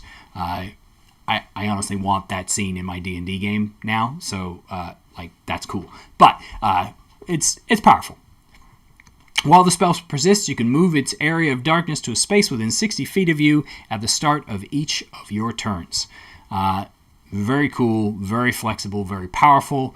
The movement ability might make it to where it's not quite so obnoxious to your friends. Not sure. Dark vision, you've got 60-foot dark vision, and it increases your dark vision if otherwise, giving your drow shadow monk a nice 180 dark vision. Nothing wrong with that. And you go minor illusion and use wisdom to cast it. Shadow Step, still the same thing. If you're in dim light or darkness, you can bonus action to teleport 60 feet and you get advantage on your next attack. It's super cool. Shadow Monks are one of my favorites. Improved Shadow Step allows you to do it in bright light. If you spend a discipline point to remove that requirement, and you also, just because you spent a discipline point, they give you a free punch at the end with advantage because Shadow Step. Cloak of Shadows, 3 discipline points. This is familiar with the 18th level ability. To shroud yourself with magical darkness until you have the incapacitated condition or until you end your turn in bright light. While shrouded in darkness, you gain the following benefits. You have the invisible condition, giving you advantage on lots of stuff. You can move through creatures and objects as if they are difficult terrain. And you can use your flurry of blows without spending any discipline points. Whew! All right, so unpacking that means that if you use a bonus action to spend 3 discipline points, you are getting advantage on all of your attack rolls unless you're in a brightly lit place. And by the way, did we mention that you could create your own darkness that you can see through? So you should do that. And you're also getting your flurry of blows every round. So for any fight that lasts longer than 3 rounds, you're coming up net positive as this was free. And you can move through the people around you as if they were a difficult terrain and through walls, however you darn well feeling. Wow! I love the Monk of Shadow as it already was. This is just the Monk of Shadow from before, only even more powerful. Nothing more to say about that. Warrior of the Elements, traditionally the worst monk subclass in terms of usability, and the one that probably gets the most people upset about the number of key points that monks get, which is why so few people actually take it and play it. I have not actually seen one in play because everybody who's looked at it has said, man, this is so cool, and then they read the rules and then they said no. Discipline of the Elements is replaced with new features gained at the levels a monk normally gains subclass features. Okay. Elemental Attunement is a new feature that enhances the monk's unarmed strikes with elemental powers, replacing elemental discipline options like Fangs of the Fire Snake. So instead of having those options that cost you key in order to do some of these special things, now you get something that is hopefully just always enhancing your unarmed strikes. Environmental Burst is a new feature that allows the monk to create a blast of destructive energy in an area, replacing things like Flames of the Phoenix. So they're just simplifying and codifying and bringing it down. That could be good. Let's see. And Stride of the Elements enhances Step of the Wind, which already got a boost. And Elemental Epitome, Epitome? Anyway, however you want to say it, is a new feature that further enhances the monk with elemental power. That means nothing. Okay, we're going to have to read this one. You have attuned yourself, Elemental Attunement, with the forces of the multiverse. You know the Elementalism cantrip, which I have no idea what that does. We're going to have to look that up. Let's find that. All right. Elementalism, huh? Here we go. Let's take a look. You exert control over the elements, creating one of the following effects within range. Beckon Air, which is opening doors and shutters. Close open doors. Okay, so you can close an open door and create a breeze strong enough to do that kind of thing. Beckoning Earth. Okay, so it's an elemental prestidigitation, essentially, with a couple of cool options. No limit to 3 of how many of the things you leave behind, meaning you've got unlimited water from creating 1 cup of clean water in an open container as an action and a cantrip. That's pretty impressive. All right. Harmless Embers, Thin Cloud, It's a Scent, Color. Like most of them are pretty blasé, nothing too crazy. Okay. Cool. So we know that's not a terrible power boost thing. At the start of your turn, you can spend a point to imbue yourself with elemental energy, giving you 10 minutes of the following benefits. Acid, cold, fire, or lightning damage instead of your normal damage type. And you can force the target to make a strength save. On a failed save, you can move them up to 10 feet toward or away from you. Toward seems like a strange wording choice, given that you are hitting them. Reach, you have 10 feet extra. Okay, that at least makes sense there. All right, so this is the airbender throwing punches of air and fire and lightning and pulling people towards you or blasting them away. And it is a saving throw to avoid the pushing influence that this thing is doing, but it is every time that you hit. That's not a once around from the looks of things. That's something. That's something real. So it does mean that you can chase after them, continuing to push them away and into stuff, and then use your Step of the Wind to zoom, get back out of there. Or also means that you can push them into hazards, which is always fun, or pull them into your reach because you wanted to get them away from somebody or away from something, and then move around them and push them away. You've got lots of fun options with that. It does give a saving throw, so it's not automatic, which honestly I kind of prefer, because the unlimited autos like that, like I wish they would have rewritten on Warlock's Eldritch Blasts. Just the fact that it automatically works if you hit is too much. So having a saving throw in there is cool and allows you to have the big juggernaut monster that, just doesn't get pushed around by the monk's punches, because it just, it fits better. It allows you to have some narrative there. Environmental Burst, 2 discipline points. I really am going to struggle not to call those key. Is a 20-foot radius sphere, a fireball of acid, cold, fire, or lightning. It's a dexterity saving throw, and the damage type is equal to 3 rolls of your martial arts die, meaning it ranges from 3d8 to 3d12, half as much on a save. This is a magic action, which means it's an action to do so, and before or after you take this action, you can make 1 unarmed strike as a bonus action, meaning you can punch a fool and then also do this damage. You can also probably punch a fool, possibly strength, use that elemental strike to push them into the right area for the explosion that you're dropping down there, and it's the equivalent of 3 damage dice, which mathematically is about the equivalent of 1.5 attacks in terms of the actual damage that you're putting out there, for 2 discipline points, when you could have got 2 extra attacks for spending 1 by doing a flurry of blows and just punched them, but you spread it out onto more targets. So if you can get at least 2 people in it, and preferably 3, then yeah, it's okay. It's certainly not going to make the monk feel like a fireball-toting wizard, but it is not an awful opportunity for the sort of AoE monk style of trying to fight the entire battlefield. Stride of the Elements gives a fly speed and swim speed for 10 minutes when you use your Step of the Wind. Okay, so if you use 1 key point to activate Step of the Wind and get fast for a little bit, then you also get the next 10 minutes you flying around as the air carries you aloft and all over the place. It's pretty powerful, not awful by any stretch of the imagination, but it's a thing.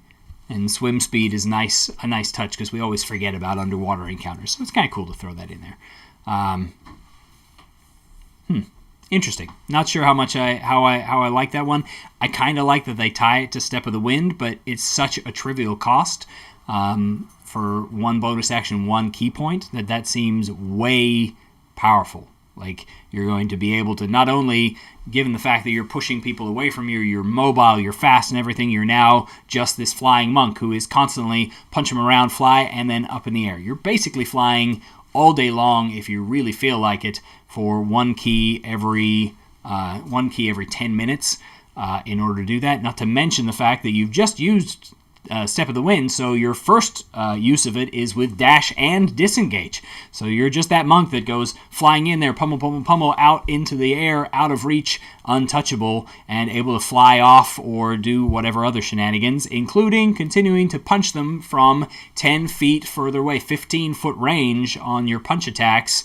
Remember, for one key point, allowing you to spend that 10 minutes staying 15 feet away from your closest opponent, punching them to death while they are reliant on having a ranged weapon or some good luck and tactics to be able to survive in any way, shape, or form. And in fact, since you're using the elemental energy to punch at distances, I would even go so far as to argue that they can't, like, ready to try and grab your weapon, grab your hand, etc. They literally have no recourse.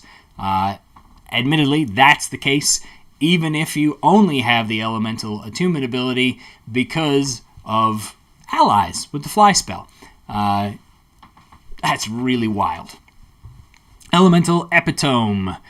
When you use the elemental attunement feature, which is the thing you're going to do at the start of your of a fight, just cause, then you gain resistance to take your pick every round of damage. You get all of these, okay? So pick one every round, and when you use your Step of the Wind, your speed increases by 20 feet until the end of the turn, which actually means your speed increases by 40 feet, because remember, you're getting the dash action as part of Step of the Wind. For that duration, any creature of your choice takes damage equal to one roll of your martial arts die when you enter a space within 5 feet of it. The damage is the same type you choose for this feature's damage resistance. A creature can take this damage only once per turn. Jeepers creepers! Alright, so as you take your already impressive speed of probably 50 or 60 by this point, given the speed increase that the monks are getting, plus the mobile feat, throw in the fact that you just took a dash and disengage action, so you're not provoking any opportunity attacks. And creature of your choice, it is not an unfriendly ability, so now, with your speed of, let's just conservatively say 70 and a dash action, giving you a movement speed of 140 this round, and then let's just throw on top of there for funsies that you're just going to use your action to also dash. 210 feet of movement that deals a d12 of damage to every person that you pass.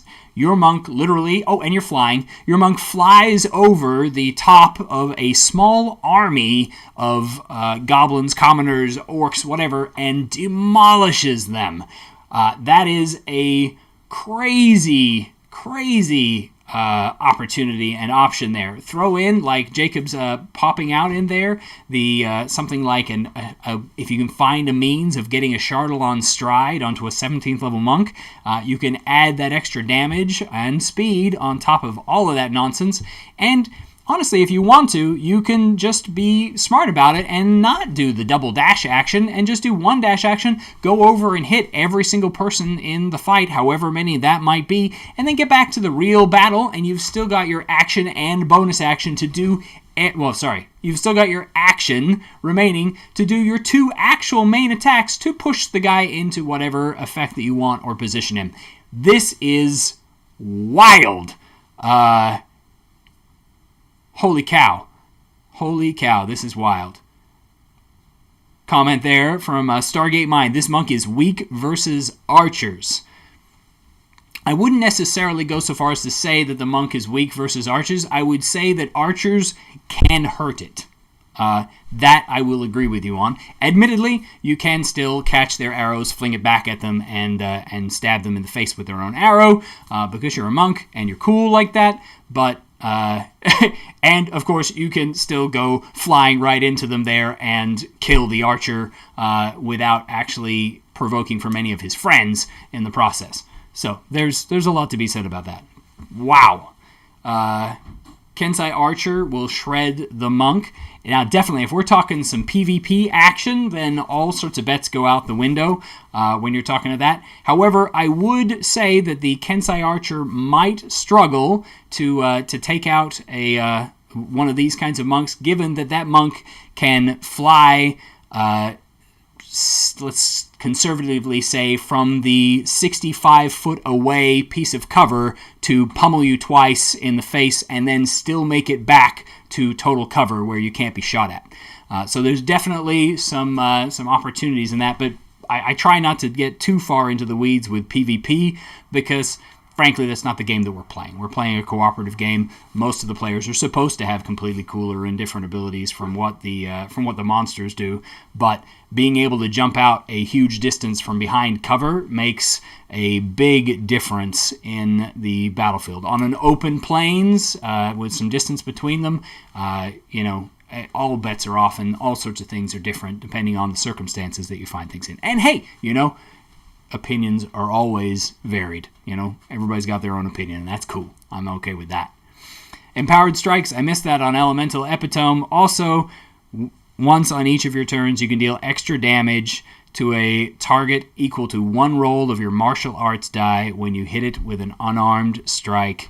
The damage is the same type you chose. So you also deal more damage when you do run around, hit everybody in the nearby area, and then punch that one guy with your 2 basic attacks. Oh, man, that is an awful subclass. I love a lot of what they're trying to do with the Warrior of the Elements. It's certainly got a lot more focused monk feel to it, and a lot less of the spellcasting monk kind of 4 elements thing that we had previously. But they went way too far with this. Way too far, my personal opinion. Take it for what it's worth, which is what it cost you, which is nothing. All right. I guess it might have cost you some of your internet time if you guys are on limited data plans and you're on your phone in the middle of nowhere. But that's not a subclass that I'm a big fan. Yeah, that is. Whew. All right, Warrior of the Hand, the open hand previously. They made saving throws required for all of the effects instead of just 2 of them. Wholeness of Body requires a bonus action rather than an action. It can be used more than once per long rest, and its healing is tied to your martial arts die and wisdom. Okay. And Fleet Step, 11th level feature, requires Tranquility, one of the lowest rated monk features, and Quivering Palm is no longer able to deal an uncapped amount of damage, reducing a creature with any number of hit points to 0, which was too powerful for the number of discipline points. All right. I'll admit I have not physically played with a open hand monk that has reached all the way to 17th level and or the like and used Quivering Palm, so I cannot specifically go on top of that one. But let's see what they chose to do in order to keep it within the bounds that they were looking for. All right.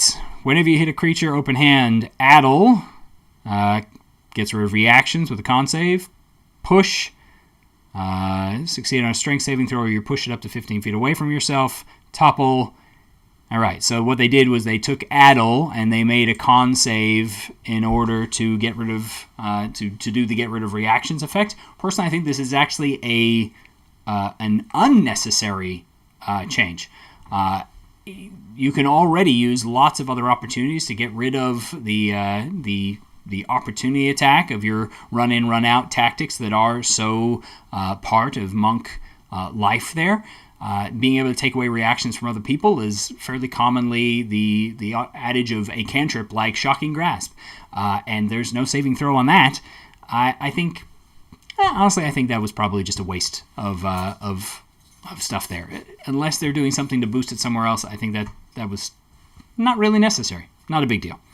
Wholeness of Body as a bonus action is cool and nice so that it doesn't take your action in the middle of combat to be able to spend a point to do some healing equal to the number rolled plus your wisdom modifier times equal to your wisdom modifier, and you regain all expended uses when you finish a long rest. Okay, you regain your expended uses. All right, so it costs you both a use of this ability and a discipline point, which would be more a thing if the Toshas didn't have the ability to heal using some of your key points as well.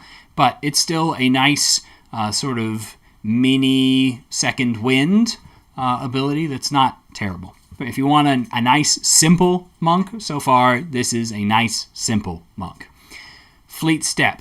You can use the Step of the Wind option of your martial discipline feature without spending any discipline points. Wow, so you're now bonus action anytime you want to both dash and disengage. That, again, very simple, kind of elegant in its like straightforward, easy mode monk, which is already a really complex class for a lot of people. That's a thing. That's kind of cool. That one's simple but powerful. And Lethal Vibrations, discipline points, number of days equal to your monk level if you hit them. And harmless unless you use your action to do so. Use the action, Constitution saving throw taking 10d12 plus your monk level of force damage or half damage on a successful one. You can only have one creature, one under the effect of this at a time. And you can end the vibrations harmlessly without using an action.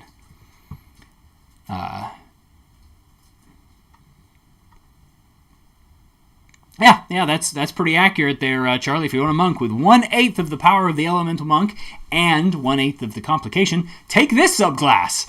This one's beginner's monk, really. And that's a great comment there, Jacob, that it feels like the perfect beginner's monk, and this is really the situation. This is just a beginner-friendly, easy subclass to have available for people, and I like that. But it's not much of a thing. Archer's Friend. I think terrain being irrelevant does make it difficult to compare things, but that's because it's really hard to compare two classes in power to each other unless you're taking into account a whole bunch of different scenarios. It's a lot easier to play testing and understanding the actual power involved in different classes is usually about seeing them in all sorts of different circumstances. So I personally agree with that. Definitely numerically and mathematically there are far more powerful builds than the Warrior of the Elements. There's tons of other options that are just going to deal out straight, raw, more damage with better range and other options against a single target with no effects taken into account, for sure. But the Warrior of the Elements is a crazy, overpowered subclass that I personally don't think should exist in this state in any way, shape, or form without a huge amount of rewriting and nerfing, because what it has in real situations is just wild. Too much. All right, and that brings us to the end of the monk. I'm going to take a drink. All right. Overall thoughts regarding the monk. I personally believe that what we expected at the beginning is what we received. The monks got more powerful than they were before, except Stunning Strike that got really dumped on. The Stunning Strike change I 100% am behind and agree with in a huge way. Everything else, very varying. Doesn't really add any kind of utility or out of combat changes to the monk or anything that really feels any great like that. The ones that I liked the best were the nerf to the Stunning Strike, the buff to the self-restoration, as we're calling it now, and the big loss, the big miss, as Charlie pointed out there, no out of combat options. They even lose the not aging, right? They just lost a lot of the flavorful stuff. The loss of tongue is a travesty, to be sure. And the loss of poison is a power check. And then in the subclasses, honestly, the Warrior of Shadow is crazy and impressive, and the Warrior of the Elements made me feel better about the Warrior of Shadow, and then the Warrior of the Hand made me feel bad for beginners. They get stuck with like really nice, simple stuff that just doesn't match up to everybody else. That is what it is, I guess. All right, as promised, upon finishing with the monk, we were going to go take a look at the much-teased rogue. All right, let's see where we are on the rogue. Ranger, nope, one more. Boom. Rogue updates. Sneak attack is no longer required to be used on your turn with the attack action. I'm going to need to read what that says. Weapon Mastery is a new first level feature, giving them access to the new Weapon Mastery system that is probably going to need its whole other thing, though we have gone over it before, and I don't know how much they've actually changed about it. We should get to that, but they're basically just saying, here's this thing we made to make fighters and other warriors like the Barbarian really cool. By the way, we're going to give it to everybody who fights, so that it's no longer a boost to them and their power. I'm really disappointed about that, if you can't tell, and hope that they are doing some other fun stuff for the fighter and barbarian in order to, again, help them out. But so far, it really feels like what we're seeing is a combat balancing pass through the Players Handbook with no real effort to increase the utility of the various classes that are suffering for it. All right, let's see.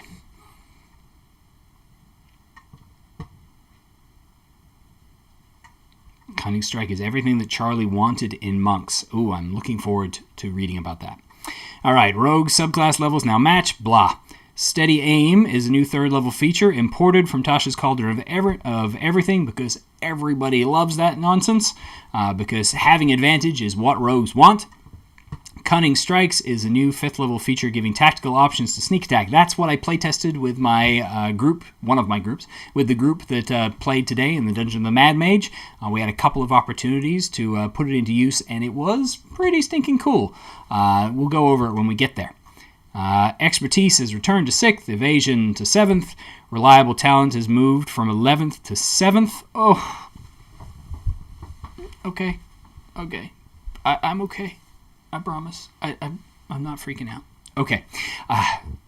Anyway, carry on. Subtle Strikes has been removed because of the addition of Steady Aim. Okay, fair.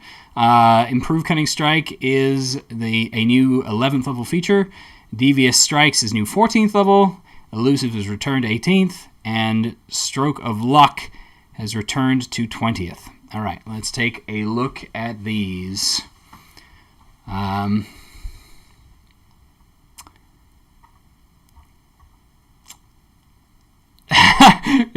Yeah, Reliable Talent going to 7th level. I laughed out loud when I read that, says Jacob. Yeah, you laughed out loud. I just wanted to cry a little bit. No, I'm not really, but man, come on. Let's take a look. So we've got changes here. First and foremost, sneak attack. Let's look at what they did. You know how to turn a subtle attack into a deadly one. Once per turn, okay, you can deal extra damage to one creature you hit with an attack roll if you're attacking with a finesse or ranged weapon and it meets one of the following requirements. You have advantage on the attack roll, one of your allies is adjacent, and you don't have disadvantage. To determine the extra damage, D6's half level round up and add the dice together.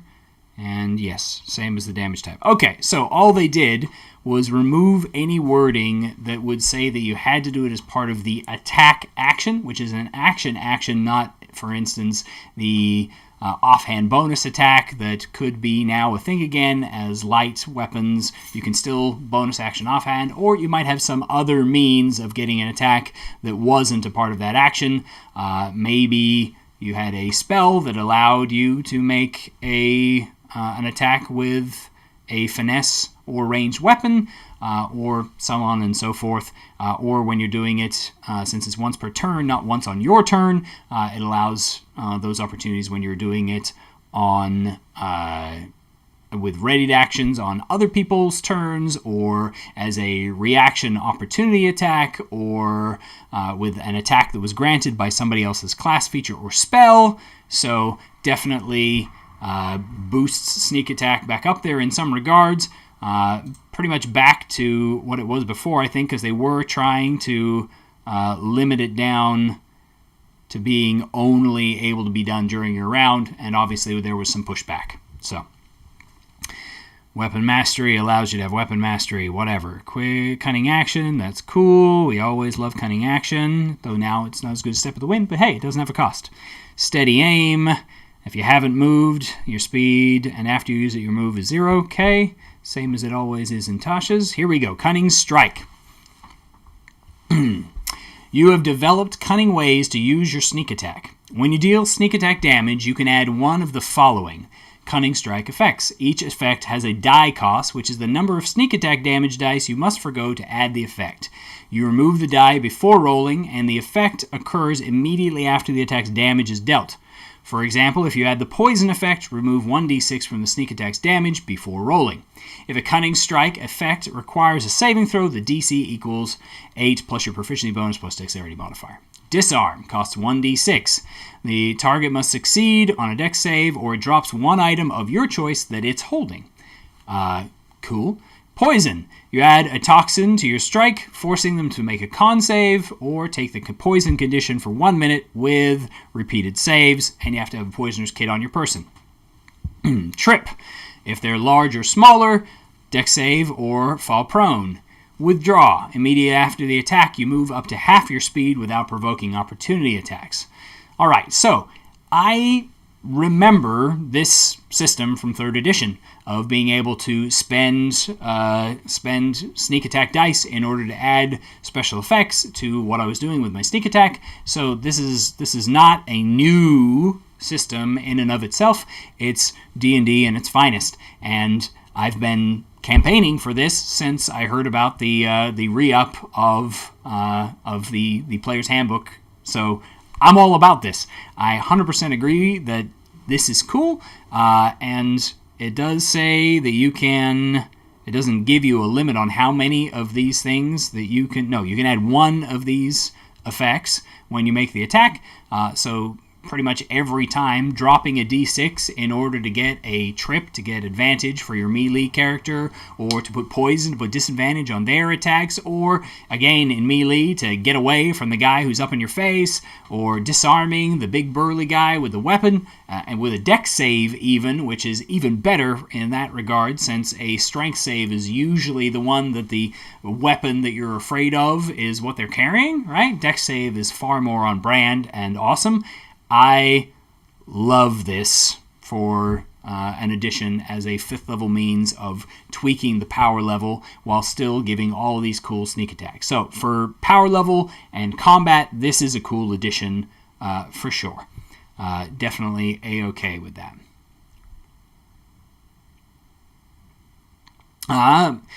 Uncanny Dodge, 5th level still, which is cool. Expertise, Evasion at 7th. So you get Evasion and Reliable Talent at 7th.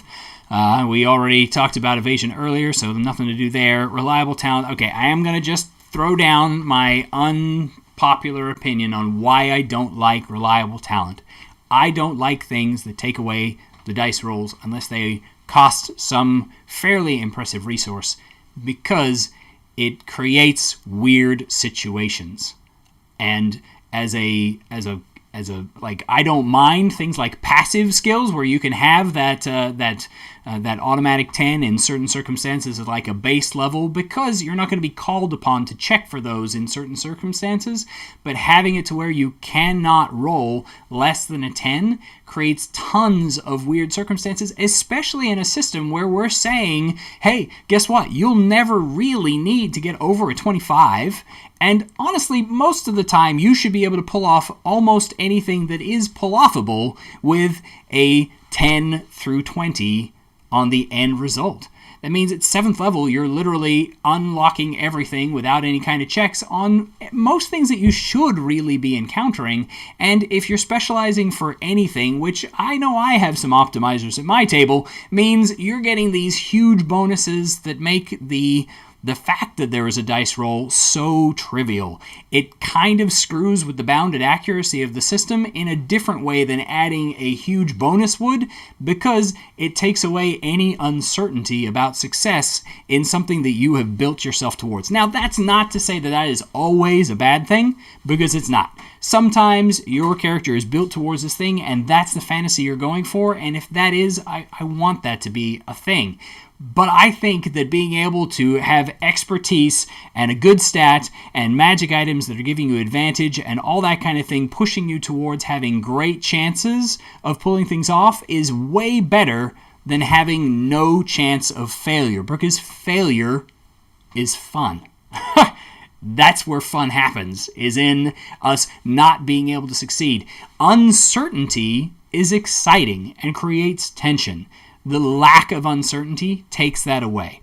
And so, because reliable talent, especially when we're applying it across so many skills and tool proficiencies, and then we hand out more and more of those because they seem low value, and then we give out more and more expertises, reliable talent is just not an ability that is really good for gameplay as a general rule.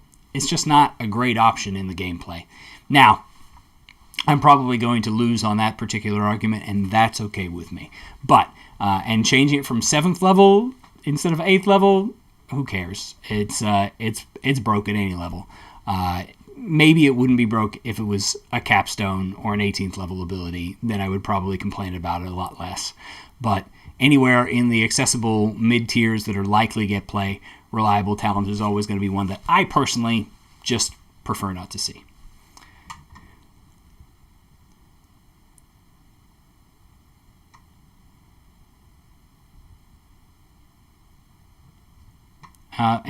Thanks Stargate on the compliment there. I do appreciate.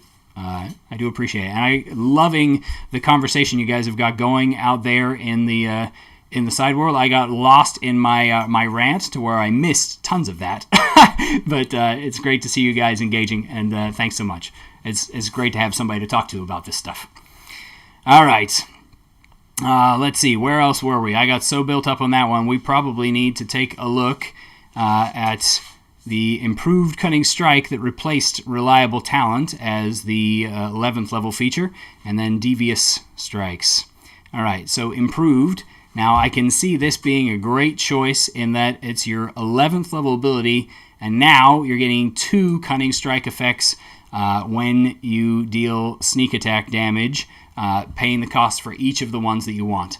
I would have liked to potentially see more options thrown in there, but maybe there's going to be more in subclasses, which is an awesome opportunity to play with the subclass options that are coming in there at 9th level and give a lot of cool stuff to new options there.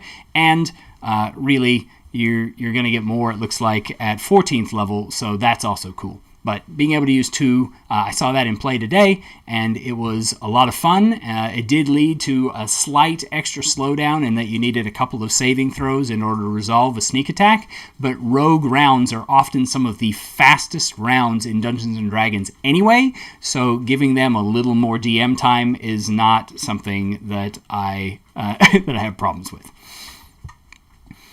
All right, devious strikes. Here's the other options you're going to get. Constitution saving throw, or have the dazed condition for a cost of 2d6. That one's a cool one. I'm a big fan of the dazed condition because it still retains a little bit of the agency and tension of a creature, even though it debuffs them. I like debuffs that still allow people to do stuff and still keep the threat and tension in the game, even if they give you a big advantage. Knockout. Constitution saving throw, or become unconscious for 1 minute or until it takes any damage. The unconscious target can repeat the save at the end of each of its turns, ending the effect on itself on a success. All right, so that's basically the opposite of what I just said about daze, is what they're talking about with knockout. Unconscious condition, if it's still running as it has been, gives automatic critical hits on people who are down, and in this case, they are going to wake up when you drive your paladin's massive blade down into them, or hit them with that nice big sneak attack or the like. And critical hits might still not be boosting all of our dice, so they might not be, interesting in any way, shape, or form.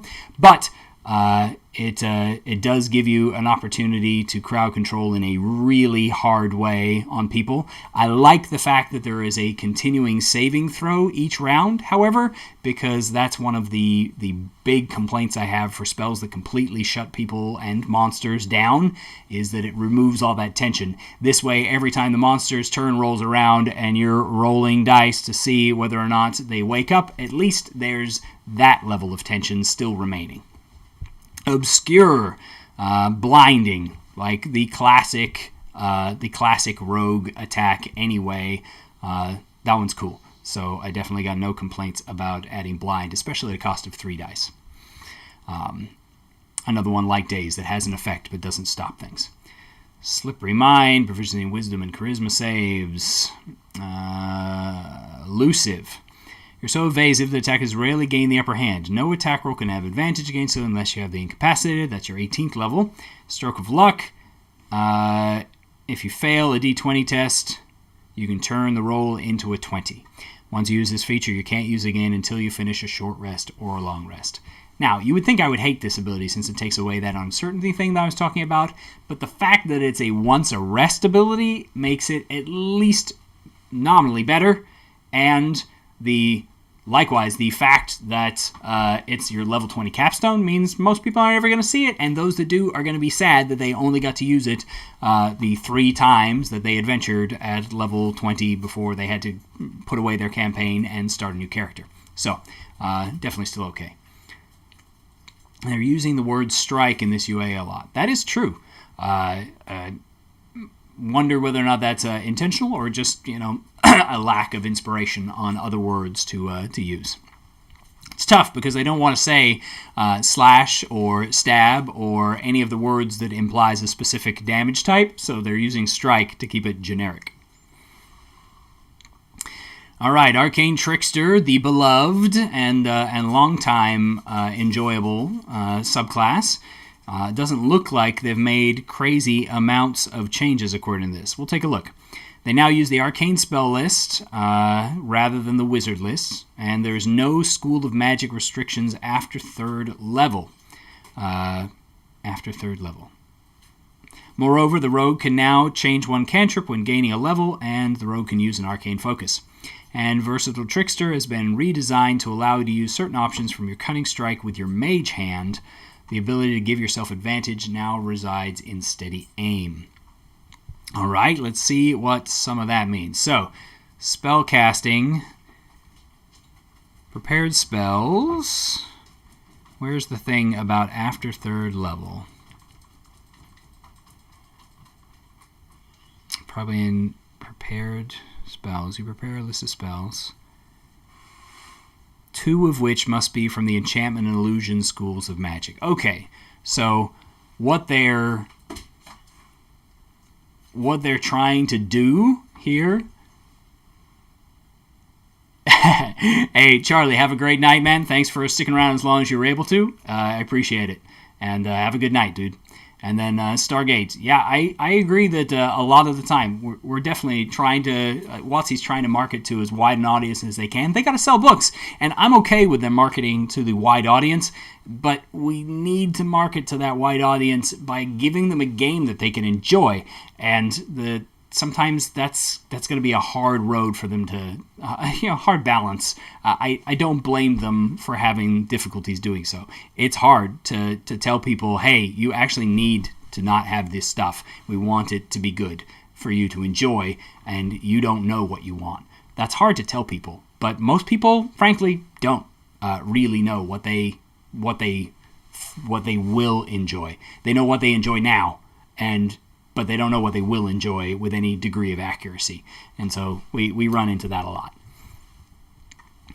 All right, so essentially when they said after third level in that bit up there, they were just trying to say that only when you started out and first gained spellcasting abilities were you restricted in what kind of spells that you had to pick, and after that you just had carte blanche of the arcane spell list.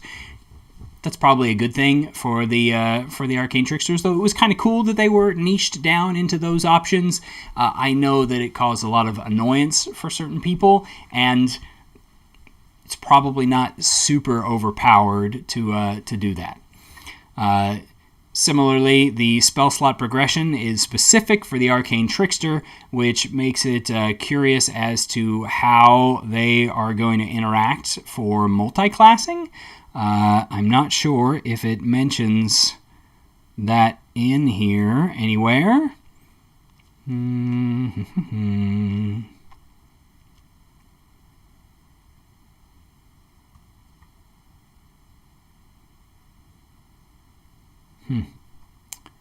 Now, I don't know. I don't see, maybe I'm just missing it, but I don't see anything in here that tells how this interacts with a multi-classing, which may just be covered somewhere else, or maybe they just haven't gotten around to putting that into to print yet. When you cast Mage Hand, you can make it invisible. You can control it as a bonus action instead of an action, which honestly Mage Hand should always be able to do in order for it to not be restricted from so many cool situations. But I digress. And through it, you can use Thieves' Tools and make dexterity hand checks. Pretty much same as you had before. If you're invisible, when you cast a spell, it has disadvantage, which I think they're using invisible now as the new hidden. You're invisible if you're just hidden from them, so they don't have two separate conditions in that way. But I don't know if that's necessarily the case there, but I think that might be. Versatile Trickster, when you use the disarm or trip options of your Cunning Strike, you can also target that option at a creature within 5 feet of the spectral hand. Okay, so instead of giving giving yourself advantage by distracting your opponents, you can now drop a dice to do the disarm or trip option, shoot one guy in order to hurt that person, and target another creature within 5 feet of your hand, your spectral hand, wherever it might be, with that same disarm or trip attack. So it basically just doubles the number of people that you're tripping or disarming every round, and since you're very swiftly, or actually by this point at 11th level, able to do both, you can both attempt to disarm and trip two people every time you use those two options in conjunction with one another. That's a pretty cool option to throw out there in order to switch things around and change things up. That's pretty neat. I like it. Spell Thief. You gain the ability to magically steal the knowledge. That one hasn't changed. All right, it's pretty cool. Just some minor quality of life changes for the most part there, acknowledging that the Mage Hand ability wasn't serving now that you have another ability to get advantage pretty much on command, and giving an ability to empower one of these new options. It's fairly cool, pretty straightforward. I like that one. Assassins, one of the edge case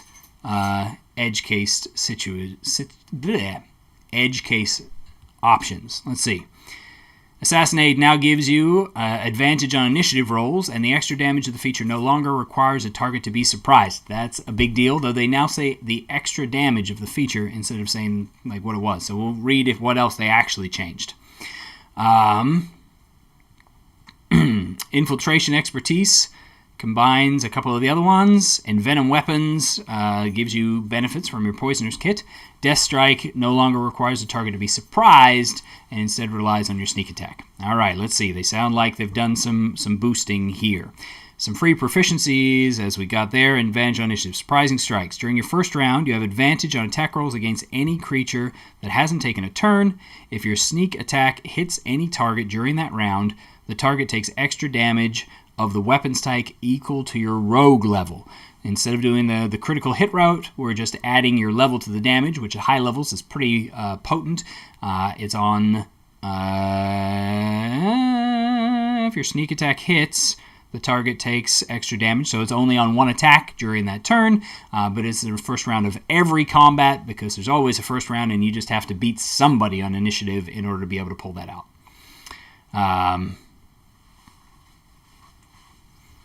Let's see. Your infiltration. While in a disguise created using your disguise kit, you have advantage on charisma deception checks you make while pretending to be someone else. You can also unerringly mimic another person's speech, handwriting, or both. We had a conversation just today about how charisma performance might be a good option for some of the getting into character and pretending to be somebody else, but this is probably by far the most commonly accepted dice opportunity there, and that's not a bad way of wording it. When you use the poison option of your cunning strike, the target also takes 2d6 poison damage. Whenever it fails, it's the saving throw, and the damage ignores resistance to poison damage. So essentially, you drop 1d6 in order to do a poisoning strike, and you add 2d6 of poison damage if they fail, as well as the poison condition, definitely making your sneak attacks with poison far more awesome. But for a 13th level ability, it feels a little short of the mark. Death Strike. When you hit with your sneak attack on the first round of combat, the target must succeed on a Constitution saving throw, or the attack's damage is doubled against the target. That's dangerous. That one strikes me as being a dangerous option, depending exactly on how they define attack's damage. Because obviously, if the attack's damage does not include the sneak attack, but only the physical dice of the weapon, then it's just a little boost. If it includes the sneak attack, then basically you're getting what we have now, which is not too bad, but does by far make the death strike of the assassin way more potent than most of the other kind of first round killing sort of opportunities, which honestly might be as intended. But doubling, anytime you're applying a multiplier instead of a bonus, can be really, really questionable. You're essentially popping vulnerability in there, but you're not using the term vulnerability, which means if you can find a way to exploit vulnerability, you can quadruple your damage by combining, say, for instance, a Grave Cleric's ability to provide vulnerability with a death-striking assassin, and once again, you've got the Grave Cleric the Grave Cleric assassin popping out numbers that are just out of this world compared to what a lot of the rest of your team is able to pop out.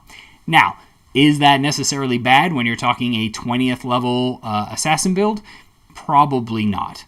But there's definitely some danger in using a damage is doubled verbiage instead of building into the system that's already there by saying they have vulnerability against it. Even if you just use that, it would at least remove an opportunity for an edge case of abuse. Swashbuckler changes. Panache has been resigned to apply its effects through Cunning Strike.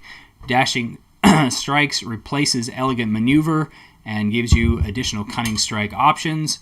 And Master Duelist has been redesigned to allow you to make an additional attack provided you meet the requirements.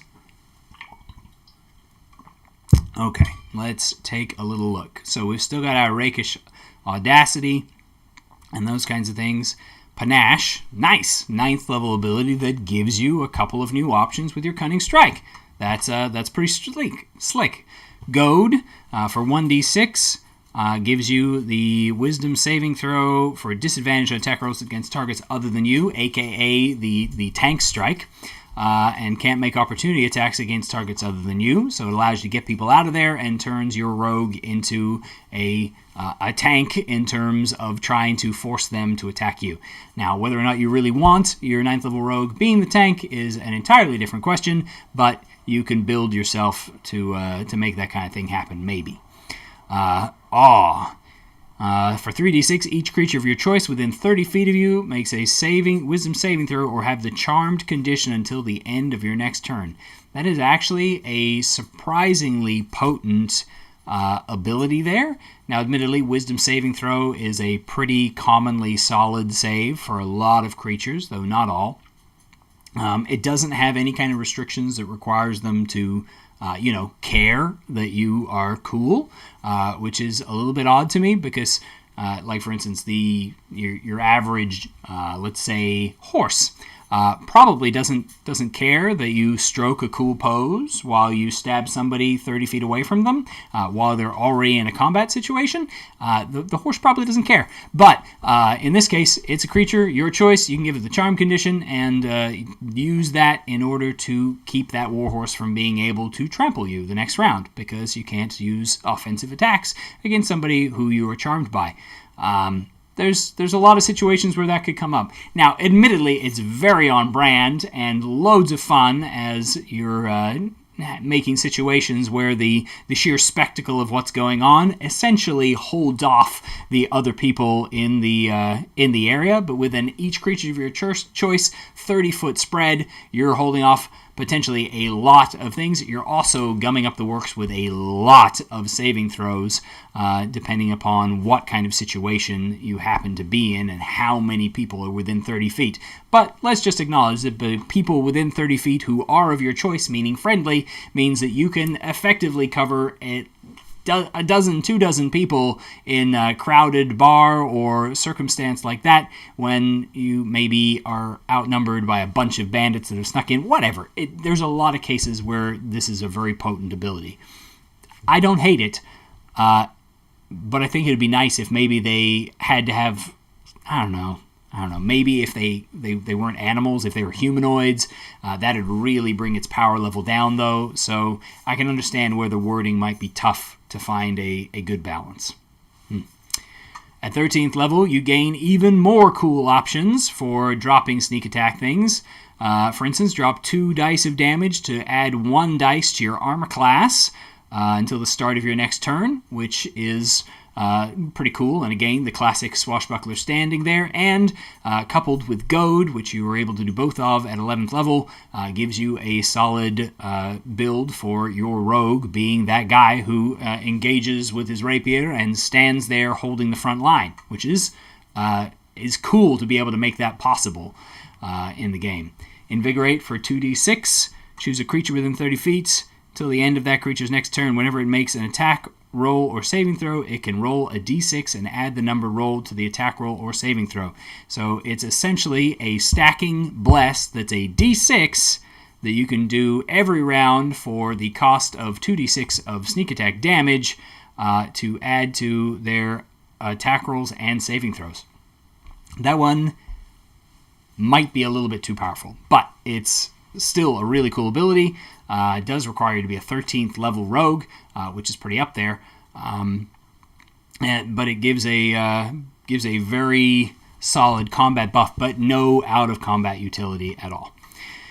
Unless, of course, you're stabbing somebody out of combat in order to get the sneak attack bonus going in the out of combat situation you've got going on, and only for attack rolls and saving throws, which are useless. No, again, we just keep missing that mark, but that's still cool.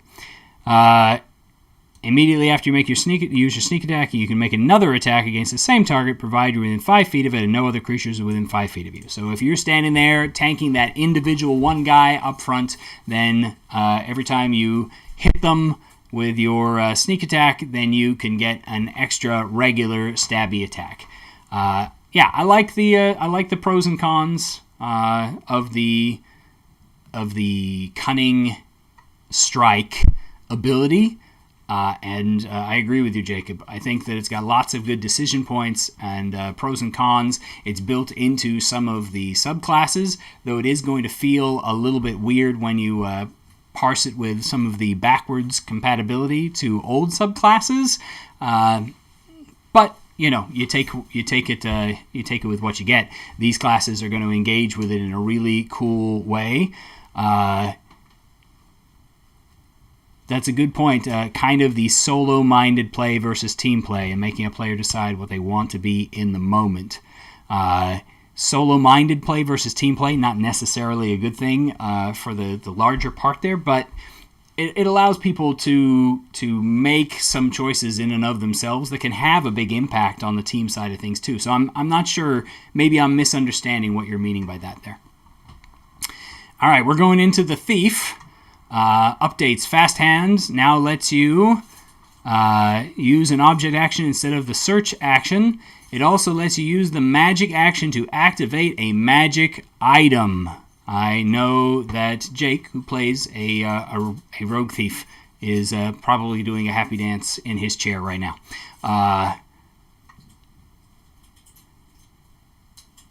How does the disarm action work with an object interaction? Bob disarms Fred. Can't Fred just use a free action to pick up their weapon? Archer's friend asks. Great question.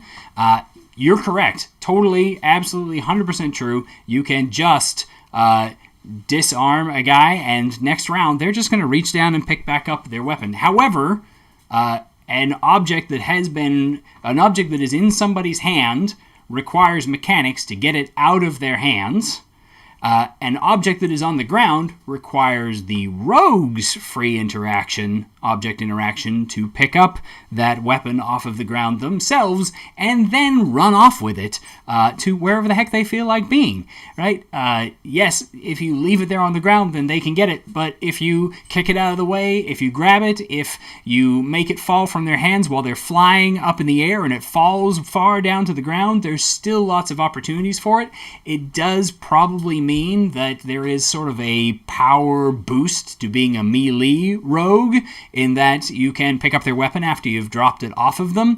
But frankly, if you're the melee rogue and you're still there when the weapon is on the ground and you haven't scarpered off, then you probably deserve it, because melee is the dangerous place. The archer is the optimal build because the archer is the one who is not in danger compared to the other types and classes that are out there, not to mention a lot of the other rules biases that work in their favor. Boosting that is good for the melee rogue. But yes, they can just pick it up on their turn, but that doesn't mean that you can't make that more difficult for them in circumstances. Those circumstances make all the difference. Great question. Thank you. Jacob clarified, solo-minded as in, do I want to just do a bunch of damage right now, or do I want to help my team another way? That is 100% what I see from this system and what I really enjoy about it. There's going to be, I would predict that more people will probably utilize cunning strikes on most of their attacks than will not. Because the chance to get an effect that is going to boost your teammates and make a change to the battlefield or provide a debuff or a buff is so much more than the potential damage of the dice involved in these small dice lost. 1d6 being tossed away in order to do certain abilities is going to be an easy sell, and it might become a slippery slope for some people of finding that they're not doing very much damage in combat as the rogue with their main strike, but they're affecting the battlefield in a way that has power and meaning. And frankly, I feel like in combat that is something that the rogues are missing. They're great at dishing out the mad damage in the edition as it's currently written, but they don't have an impact other than just, and now I made it dead. And while obviously the end state and goal is always to make it dead, you make things dead a lot faster with teamwork than you do with single ability, this is what I'm good at, as a general rule. Because 5 guys are just more powerful than 1. Alright, Thief, fast hands, they get to use the magic action to activate a magic item. Hallelujah! That was the most annoying rabbit hole of Thief of all time, and the biggest barrier to why people didn't play it. Second story work now lets you move along ceilings without an ability check, and it causes you to use your dexterity, not strength, for jumping.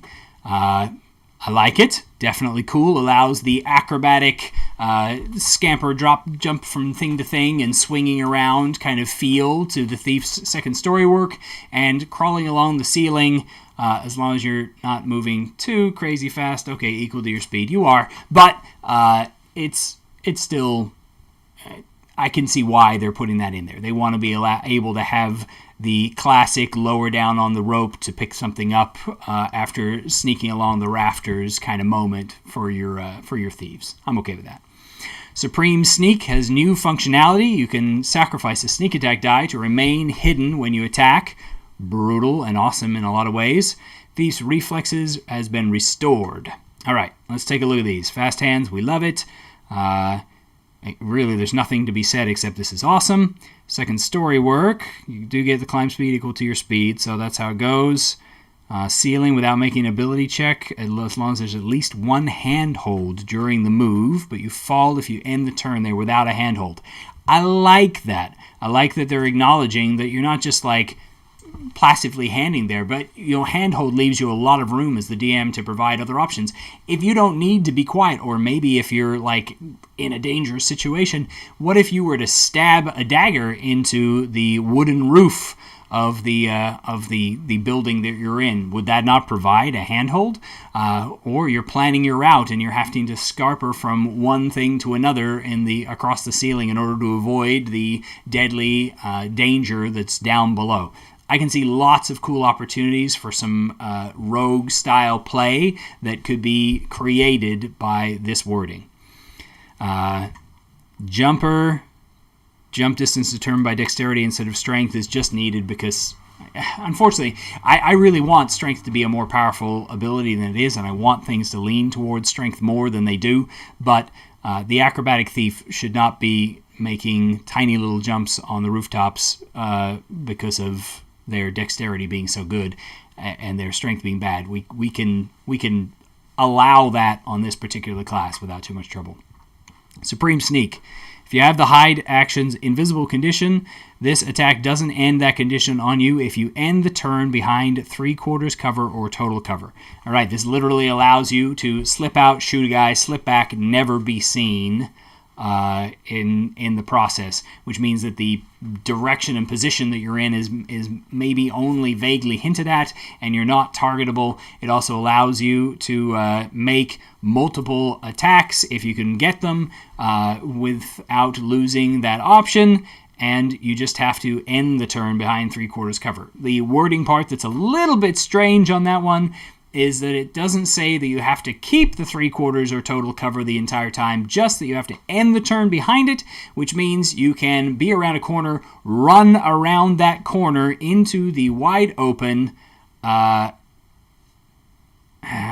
maybe not, because it's if you have the invisible condition, the attack doesn't end that condition. Okay, so that gets you around it a little bit and doesn't hit that. All right, I was running the wrong way there. All right, let's see. Use magic device, attune to up to 4 magic items at once, and you might be able to use magic items without expending charges, and you can use any spell scroll with some decent stuff there, and you still get 2 turns during the first round of any combat of any combat, just the first turn, but still, you get 2 turns in the first round, 1 at -10. Pretty cool. All right, we're done with Rogue, and let's see those questions there. Jacob, for new Rogue, now that we've seen that they plan on putting Thief in the game with the 17th level feature, how do you rule Thief's reflexes interacts with the new Alert feat? Because he wants to test with this character. All right, so you can take 2 turns during the first round of any combat. You take your first turn at your normal initiative and your second turn at your initiative -10. All right, let's take a look and see if we can find the Alert feat. It is not in this playtest. What if we go up and take a look at the past playtest?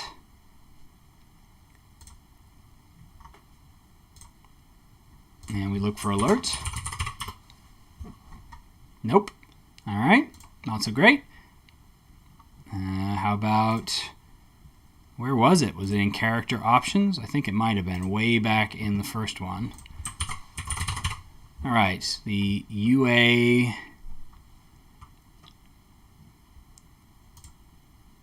Come on, here we go. The UA alert from the first character origins option. Always look on the edge. When you roll initiative, you can add your proficiency bonus, and immediately after your roll, you can swap your initiative with the initiative of one willing ally in the same combat. You can't make this swap if you or the ally is incapacitated. All right. So, question is, how do you rule Thief's Reflexes interacts with the new alert feat? So I'm presuming that what we're asking here is, how do you allow the swapping of initiatives, and when you get your second initiative at -10 from the initiative that you've got because of your 17th level Thief's Reflexes, do you get that at what you first rolled -10 or what you swapped -10?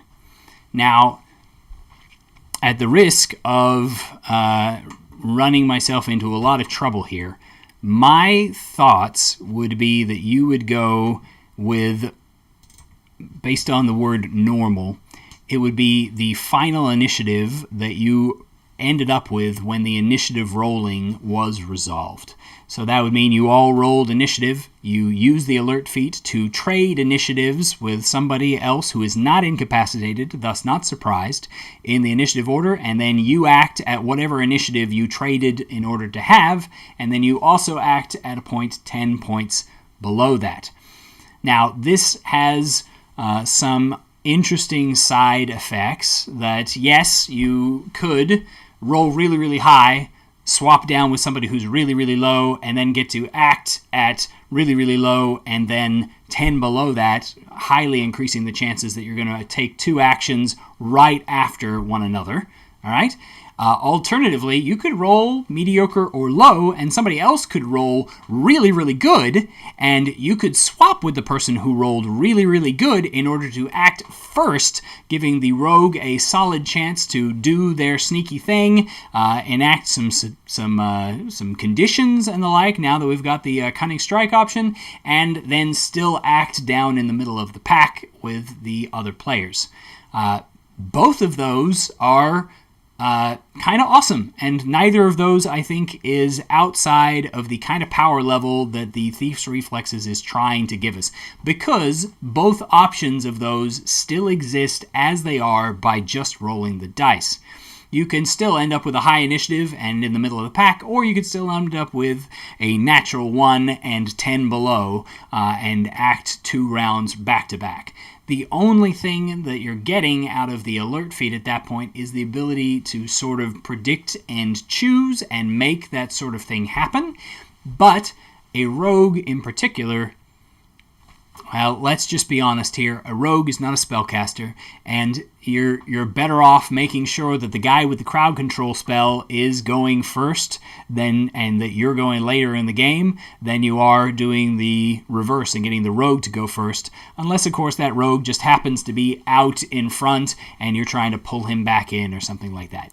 It's just, from a power standpoint, I don't think it's going to make a huge difference allowing that to resolve at the end of that. Whereas if you tried to resolve it the other way around, then you're basically just adding an unnecessary complication. I don't think that's the way to go. That's just my 2 cents, though, and, there's always another opinion. Oh, all right. I still have a little bit of time here if anybody has a particular something that they would like to see looked at. Go ahead and comment in the chat. If there's anything that you guys have disagreed with so far, I'd love to respond to disagreement. I love different opinions.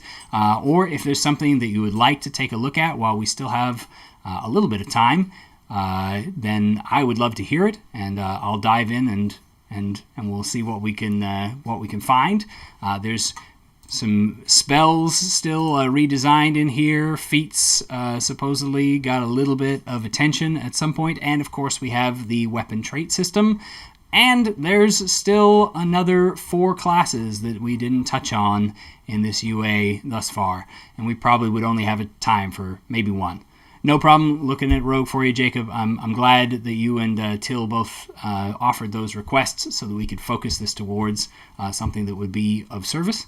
And we'll have to do another one some other time in order to get through more. But any requests from the Peanut Gallery? If not, then I will probably pick something myself and dive into. There you go. Hey, no problem at all. Arch's friend, happy to answer questions and try to give advice and thoughts. All right.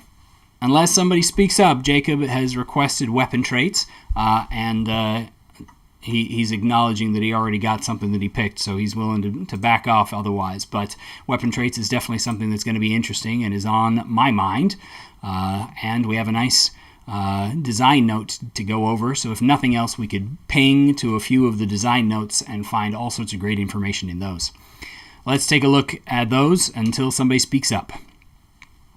Each weapon now has a mastery property, a special property that requires a feature to unlock. The mastery properties are described in this document.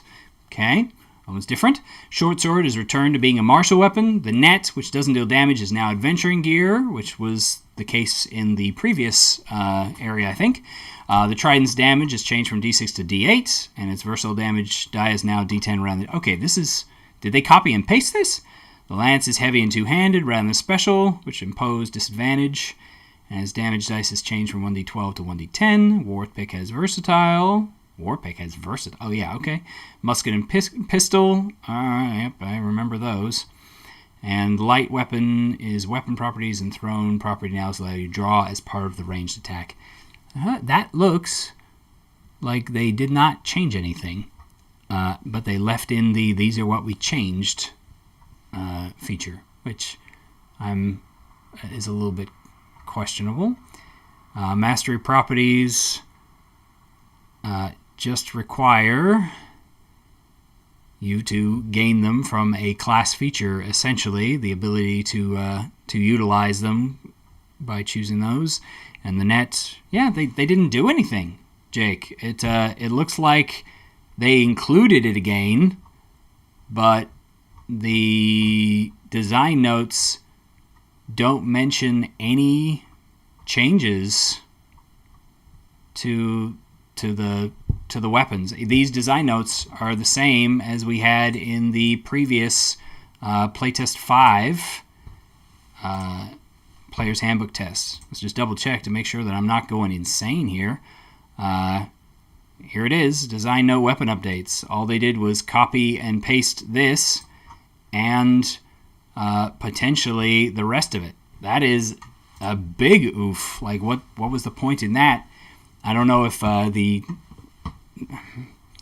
Okay, and really the only changes then to the weapon mastery system, apparently they're saying that it was perfect and good and everybody loved it and they didn't need to do anything to it, and they're implying that basically the only changes that needed to be made were that they needed to roll it out to more classes so that it wasn't just a fighter or barbarian specific system to interact with, and instead was going to wash off into all of the physical style non-spellcasting classes, which I don't necessarily hate entirely, but I feel bad when we had sort of implied that we were going to give those who suffered most, the strength-based characters, a boost to try and bring them in line with other stuff, and then now we're just rolling it out to all of the other stat-based classes as well.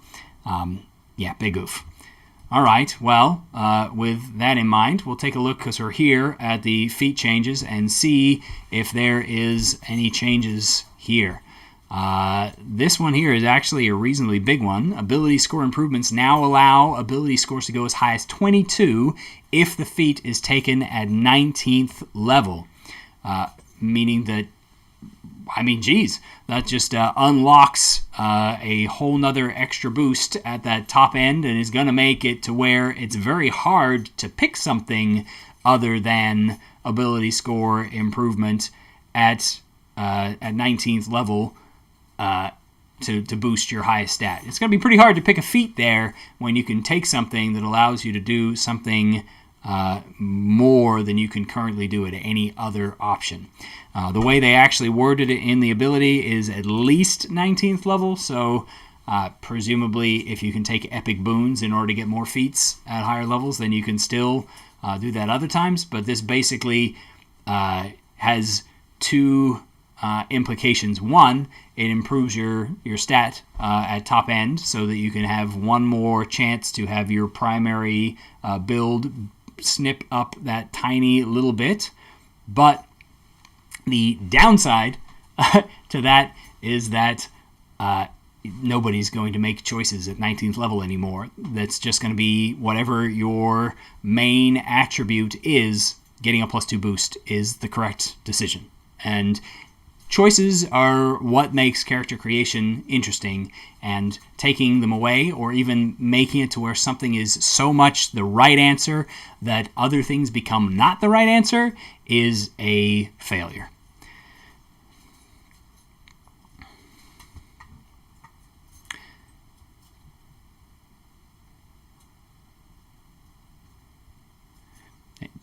Good question, Stargate. I cannot say that I have any real understanding of what that would even look like in a game like what we have today.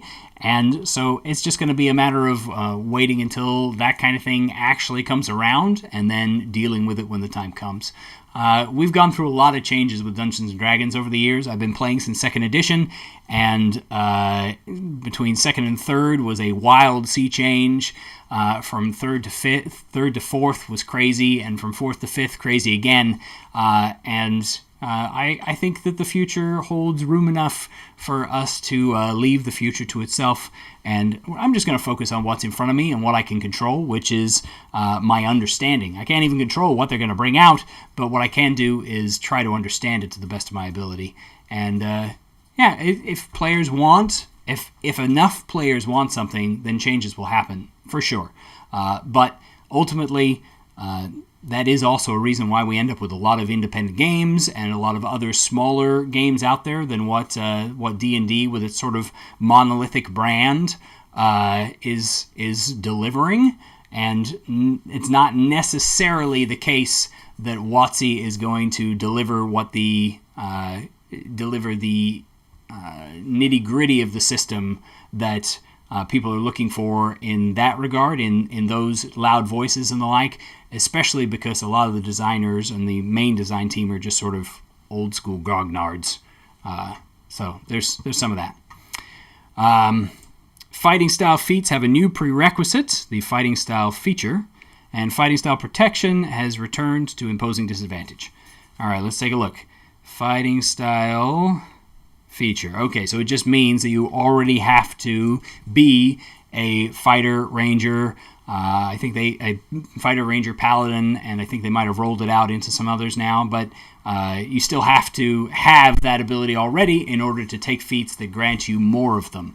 I think that actually is probably the sneakiest buff to fighting classes that I've seen there, because some of those fighting style feats are actually pretty stinking useful. In particular, fighting style archery is much loved and desired, though admittedly, once you have that once, most of the other features are not terribly useful to you, but some of the other fighting style features are not terrible. So those are pretty cool.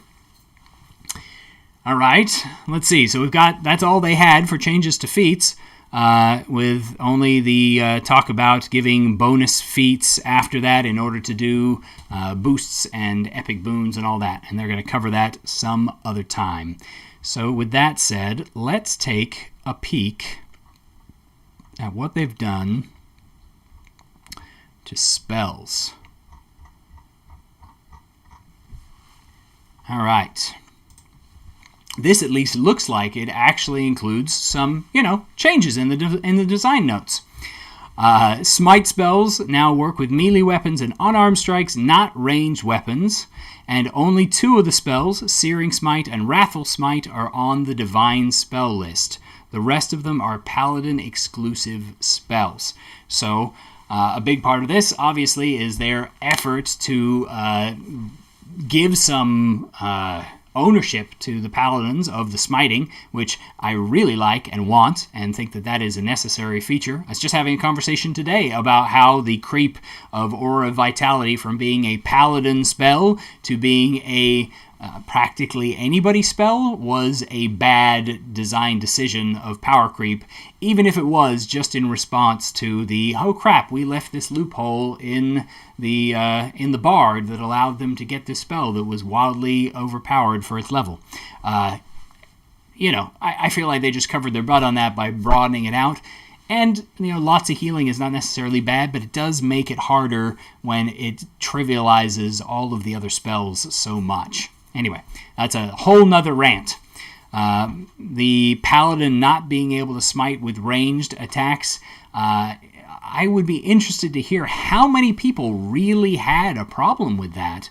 Admittedly, I can see how archers have already got enough going on for them. Goodness knows they don't need more of a power boost. They're already picking the optimal option of not being in combat with their opponents. So making the melee only is a good balanced decision in terms of subtly buffing those melee classes by not giving their cool toys to the ranged guys. But I could have seen situations where a ranged smite would be pretty cool. That's all I'm saying. But we subtly buffing the melee guys is an important thing. I think it's a good thing. Banishing Smite, once again, requires concentration, but it allows only 1 saving throw, not 1 at the end of each of the target's turns. It doesn't permanently banish certain creatures, which is the domain of the banishment spell. So it's turning it back into a banish with only a 1-shot. If you fail this saving throw, then you are gone for the minute. It sounds like it doesn't permanently banish them, so that's not going to get rid of them forever, but it does buy you a lot of time. The lack of a repeating saving throw means that there's no tension involved in that, but the fact that it's a concentration spell returns some of that tension because you can be beaten up to have that concentration broken. As long as one or the other of those is in the situation, either a repeating saving throw or the threat of losing concentration, then it's probably okay. The fact that Paladins are probably going to be fairly tough to break their concentration, not ideal in that circumstance, but it is what it is. Blinding Smite has no initial saving throw, meaning the target is blinded automatically, but the target can end the effect with subsequent saves. It's now evocation rather than transmutation. No initial saving throw, meaning that if you hit, they are blinded, and then they get a saving throw at the end of each of their rounds after that point. Is a pretty powerful boost. Blinded is honestly one of the gnarlier conditions, though it's also one that is really hard to properly adjudicate at the table because people just... You can't shut off people's actual eyes to see what is on their battle map or shut off people's actual eyes to see what's on their tabletop, though actually now in Foundry that's built into the system that they go blind, but usually there's some other token around that they can see through that kind of spoils it to a little bit. But it's hard to create the illusion of blindness in the mind of the player controlling the character, but mechanically blinded is still very powerful, so it's hard to get mad. Conjure Barrage is now a ranger exclusive spell and now works with any melee weapon. It deals 5d8 damage rather than 3d8, and it has gained an at higher levels section. All right, certainly needed a boost, making it ranger exclusive. Again, I'm a big fan of exclusive spells for exclusive classes, particularly in those classes that are like the Ranger and the Paladin are sort of just dipping into this, but widening that out definitely into the I want Bard only, Wizard only, Sorcerer only spells. I think that improves the game by giving meaningful benefit to having taken those classes. Conjure Volley, similar, Ranger exclusive, and it works with any melee weapon. Okay, Conjure Volley, Barrage, any melee weapon also. Interesting.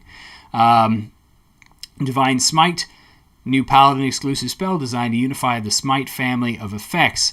Before they are all spells except Divine Smite. Now they're all spells, making it easier to figure out how to use these effects from turn to turn. Agree to disagree? I can read something in the spellbook, or I can read something in the in my class features. Making me go read the spellbook does not make it easier for me to understand my class features, particularly if, and I'm just going to throw out there and say that I raise my hand as betting that this is probably the case. The class feature is going to tell you that you have this ability and so on and so forth. We'll see, but frankly, it doesn't make a big difference. But, you know, they are right that you're going to be going to this book, and they're trying to make these Smite spells more Paladin inclusive and Paladin only for all of them, and they're potentially, I think, making it to where it's no longer a choose after you hit them kind of thing, which is a big change to the Paladin, but we talked about that in another video if you want to check that one out when we went over the Paladin. Elementalism, we went over that earlier. Hunter's Mark, Ranger's exclusive spell only, which, okay, good. Extra damage only once per turn. Damage increases at higher levels. If they don't do that to all other things that do the same thing, then they're just losing the point. But if they've done it to this, that's great. Power Word Heal is now an enchantment spell with a range of 60 feet. Power Word Kill now deals damage to a target that has more than 100 hit points. That's actually a really big, impressive thing. Power Word Kill has been, I think, one of the sacred cows since 2nd edition, to where it's been based on, do you have this many hit points, then you die, including the ability to actually do some damage to people that you didn't manage to guess were at 100 hit points. Makes it a spell that a player could possibly reasonably use without feeling like they're just, you know, wasting their time. Like, it's a 9th level spell slot. You don't want to cast it just because you're like, okay, I want to guarantee that he dies this round and he's at near death, so I know that he's probably got like 5 or 10 hit points because of how the DM's been narrating that one stiff wind will blow him down. But I don't want to risk rolling low on my attack roll and not killing him before he gets to his turn, so I'm going to blow a 9th level spell to ensure that he dies. That's a crappy edge case of like why you would use Power Word Kill as a player. Whereas the DM knows, oh, well, we're going into a situation where these guys are, they've only got like 150, so anybody who's wounded decently, I can kill them. The players just don't have that information. There's no telegraphing to them of, hey, you've got, these guys probably have less than 100 hit points. That information's just not in their hands, and because it's not in their hands, there's no meaningful choice available for them to make. And if there's no meaningful choice, then don't even include it. It's just not worth it. More meaningful choices are what the game is about. So, adding damage to Power Word Kill, big thumbs up. Searing Smite deals its ongoing damage before the saving throw is made, which absolutely should be the case, and doesn't require concentration, which is pretty cool. Shining Smite prevents the target from benefiting from invisible. Thunder Smite is an evocation. Vicious Mockery now scales only with your Bard level. Bard exclusive, and his damage has increased from 1d4 to 1d6, making it, you know, subpar, but fine. You can also, instead of crap for damage, you can also target a creature you can see or hear, not just see, and that creature doesn't need to hear you to be affected by the magic, which means that you can Monty Python at somebody in order to do Vicious Mockery damage, which, honestly, I'm okay with that, and I can't believe I just did that on a video. Dang it. Anyway, I think that's I think that's a good thing. Like being able to leave their iconic ability, and that way they can turn around and moon a fool if they feel like it. Thunderous Smite being evocation has got to somehow be abusable by evocation wizards, right? So only, I believe, if that wizard, evocation wizard, is also a paladin. Because, as you'll note in the Smite spell section, only Searing Smite and Wrathful Smite are on the Divine Spell list. The rest are paladin exclusives. So unless you have an evocation wizard paladin, which sounds awesome but probably would suck on a mechanical standpoint, you're not going to have to worry about the abuse. So that should be okay. And yeah, big buff to Vicious Mockery. That's crazy. Wrathful Smite no longer requires concentration. It's now Necromancy, and it deals necrotic damage rather than psychic. Interesting, and kind of, I like the Necromancy and Necrotic because it much more fits the smiting Death Cleric feel rather than the Wrathful regular one. Yeah, I'm a little bit of an old school grognard too, Archer's friend. Thanks for the comment there. There's nothing wrong with that.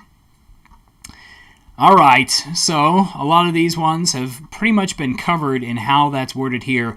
The questions that I have on there, I would like to know what Power Word Kill's damage dealing is. So I'm going to go look at that.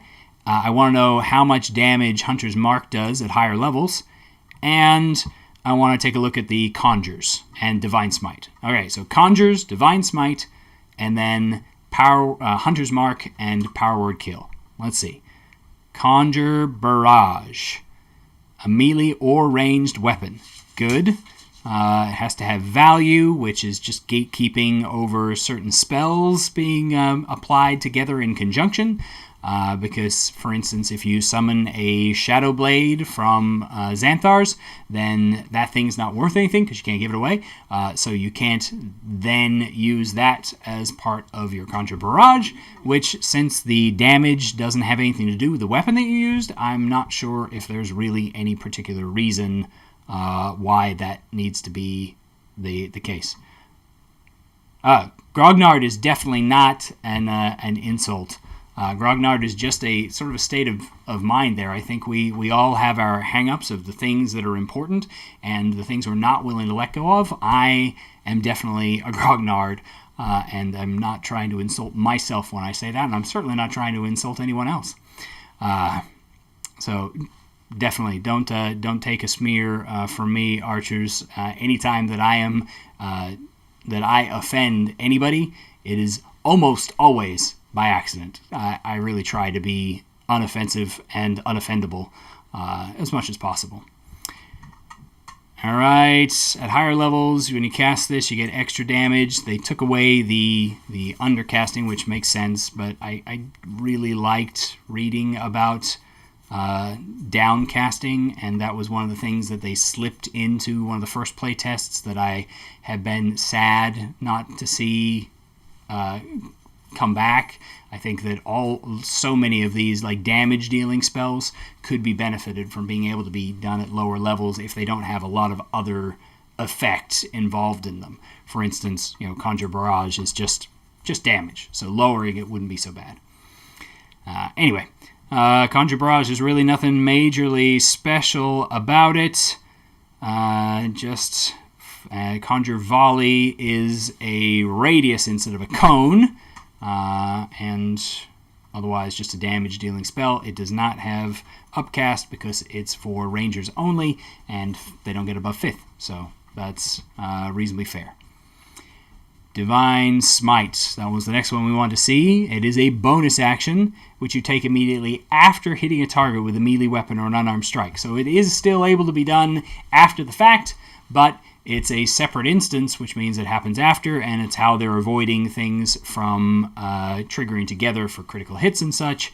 And it's 2d8 radiant damage, and increases by 1d8 if the target is a fiend or an undead.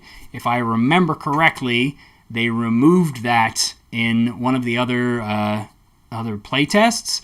I really want to know now, but I'm not sure.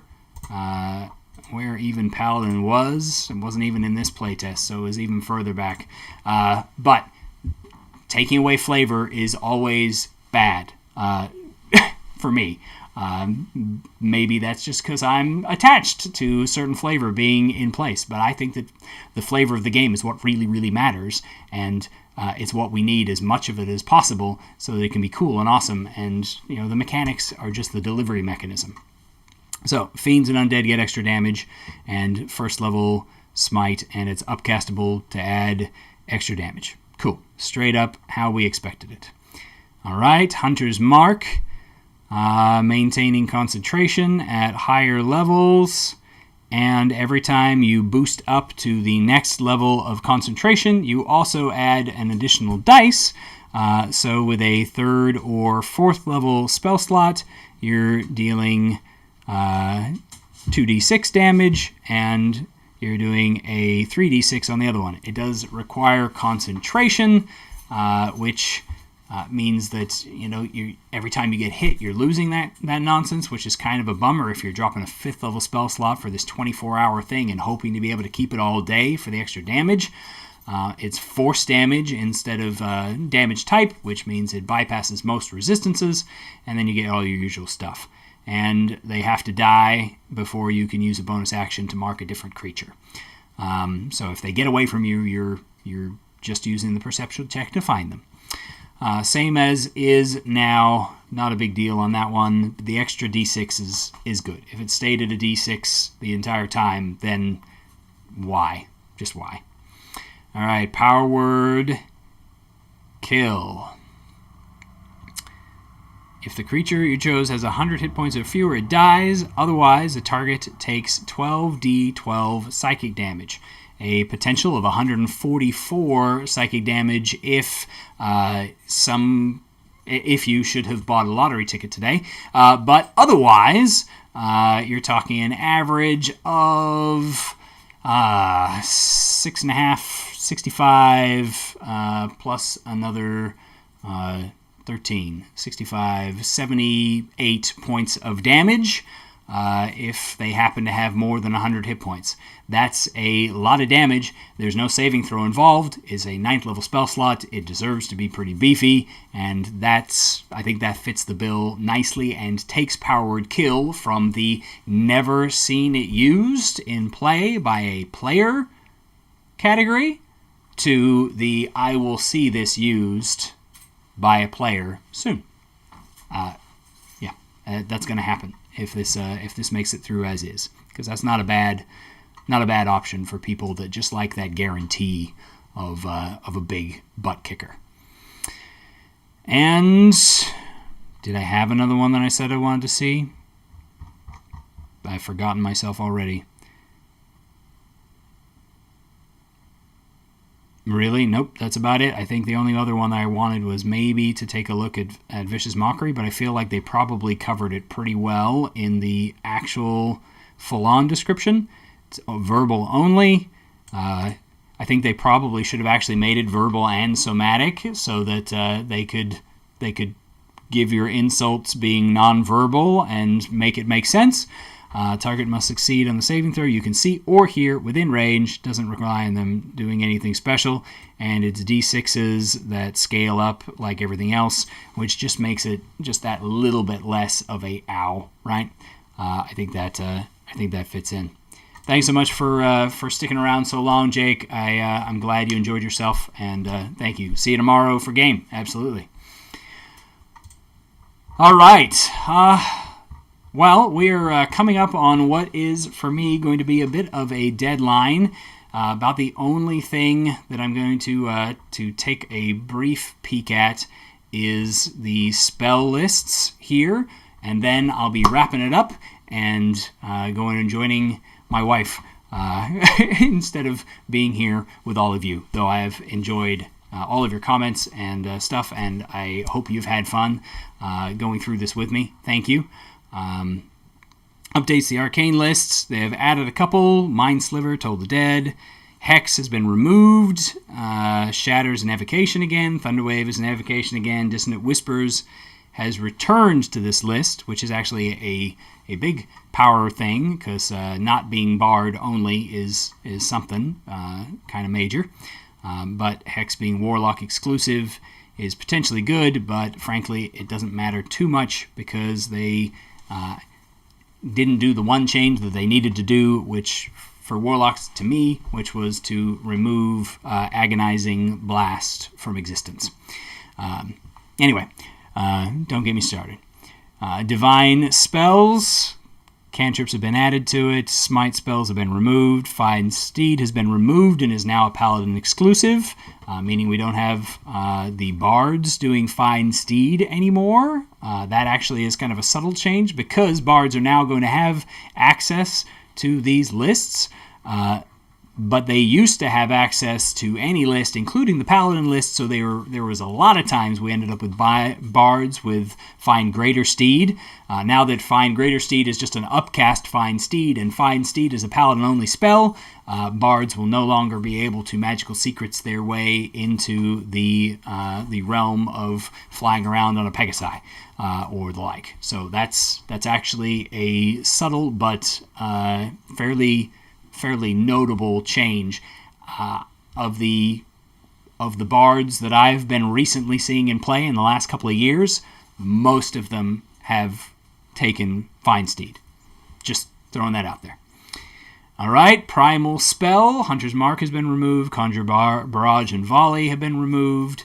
That allowed, and that is another side point there, because Conjure Barrage and Conjure Volley were removed from the main list and put into the Ranger only list, that allows Wizards of the Coast to buff Conjure Barrage and Conjure Volley to the damage totals that they've given them now, because it can't be stolen by a bard, and thus put onto a full caster who has a much larger spell repertoire in terms of slots, which makes those higher powered spells more valuable. It's the same reason why Aura of Vitality is so overpowered and probably should be removed. In fact, take a look. Let's take a look. Aura of Vitality. Did it make it? Yeah, it did. Bummer.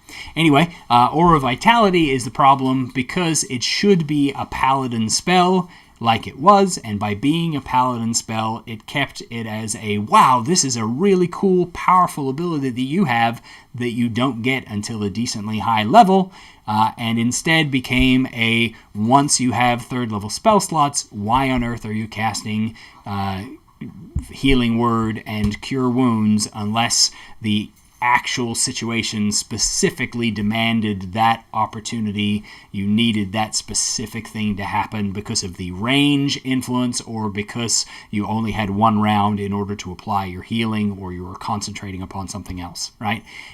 Aura of Vitality is just that good to where it is the healing spell to go to. All right, and that's the changes that were made to the spells in this book. We went through the feats, went through the weapon traits, not really getting any major changes. And did they have any announcements in the rules glossary? It looks like they kept everything same as, or forgot to put in a definitions of change, one of their little handy-dandy sheets. So, tonight we managed to get through quite a bit, but unfortunately we are not able to get through everything in this monster of a 77-page document all in one sitting. I can feel my voice going after 4 hours of D&D and like 3 hours and some change of this, but it has been a pleasure to do so. I'm really grateful to you for coming, and I hope that you got some value out of this. So thanks so much. Have a great day, and thanks for watching. Happy adventuring.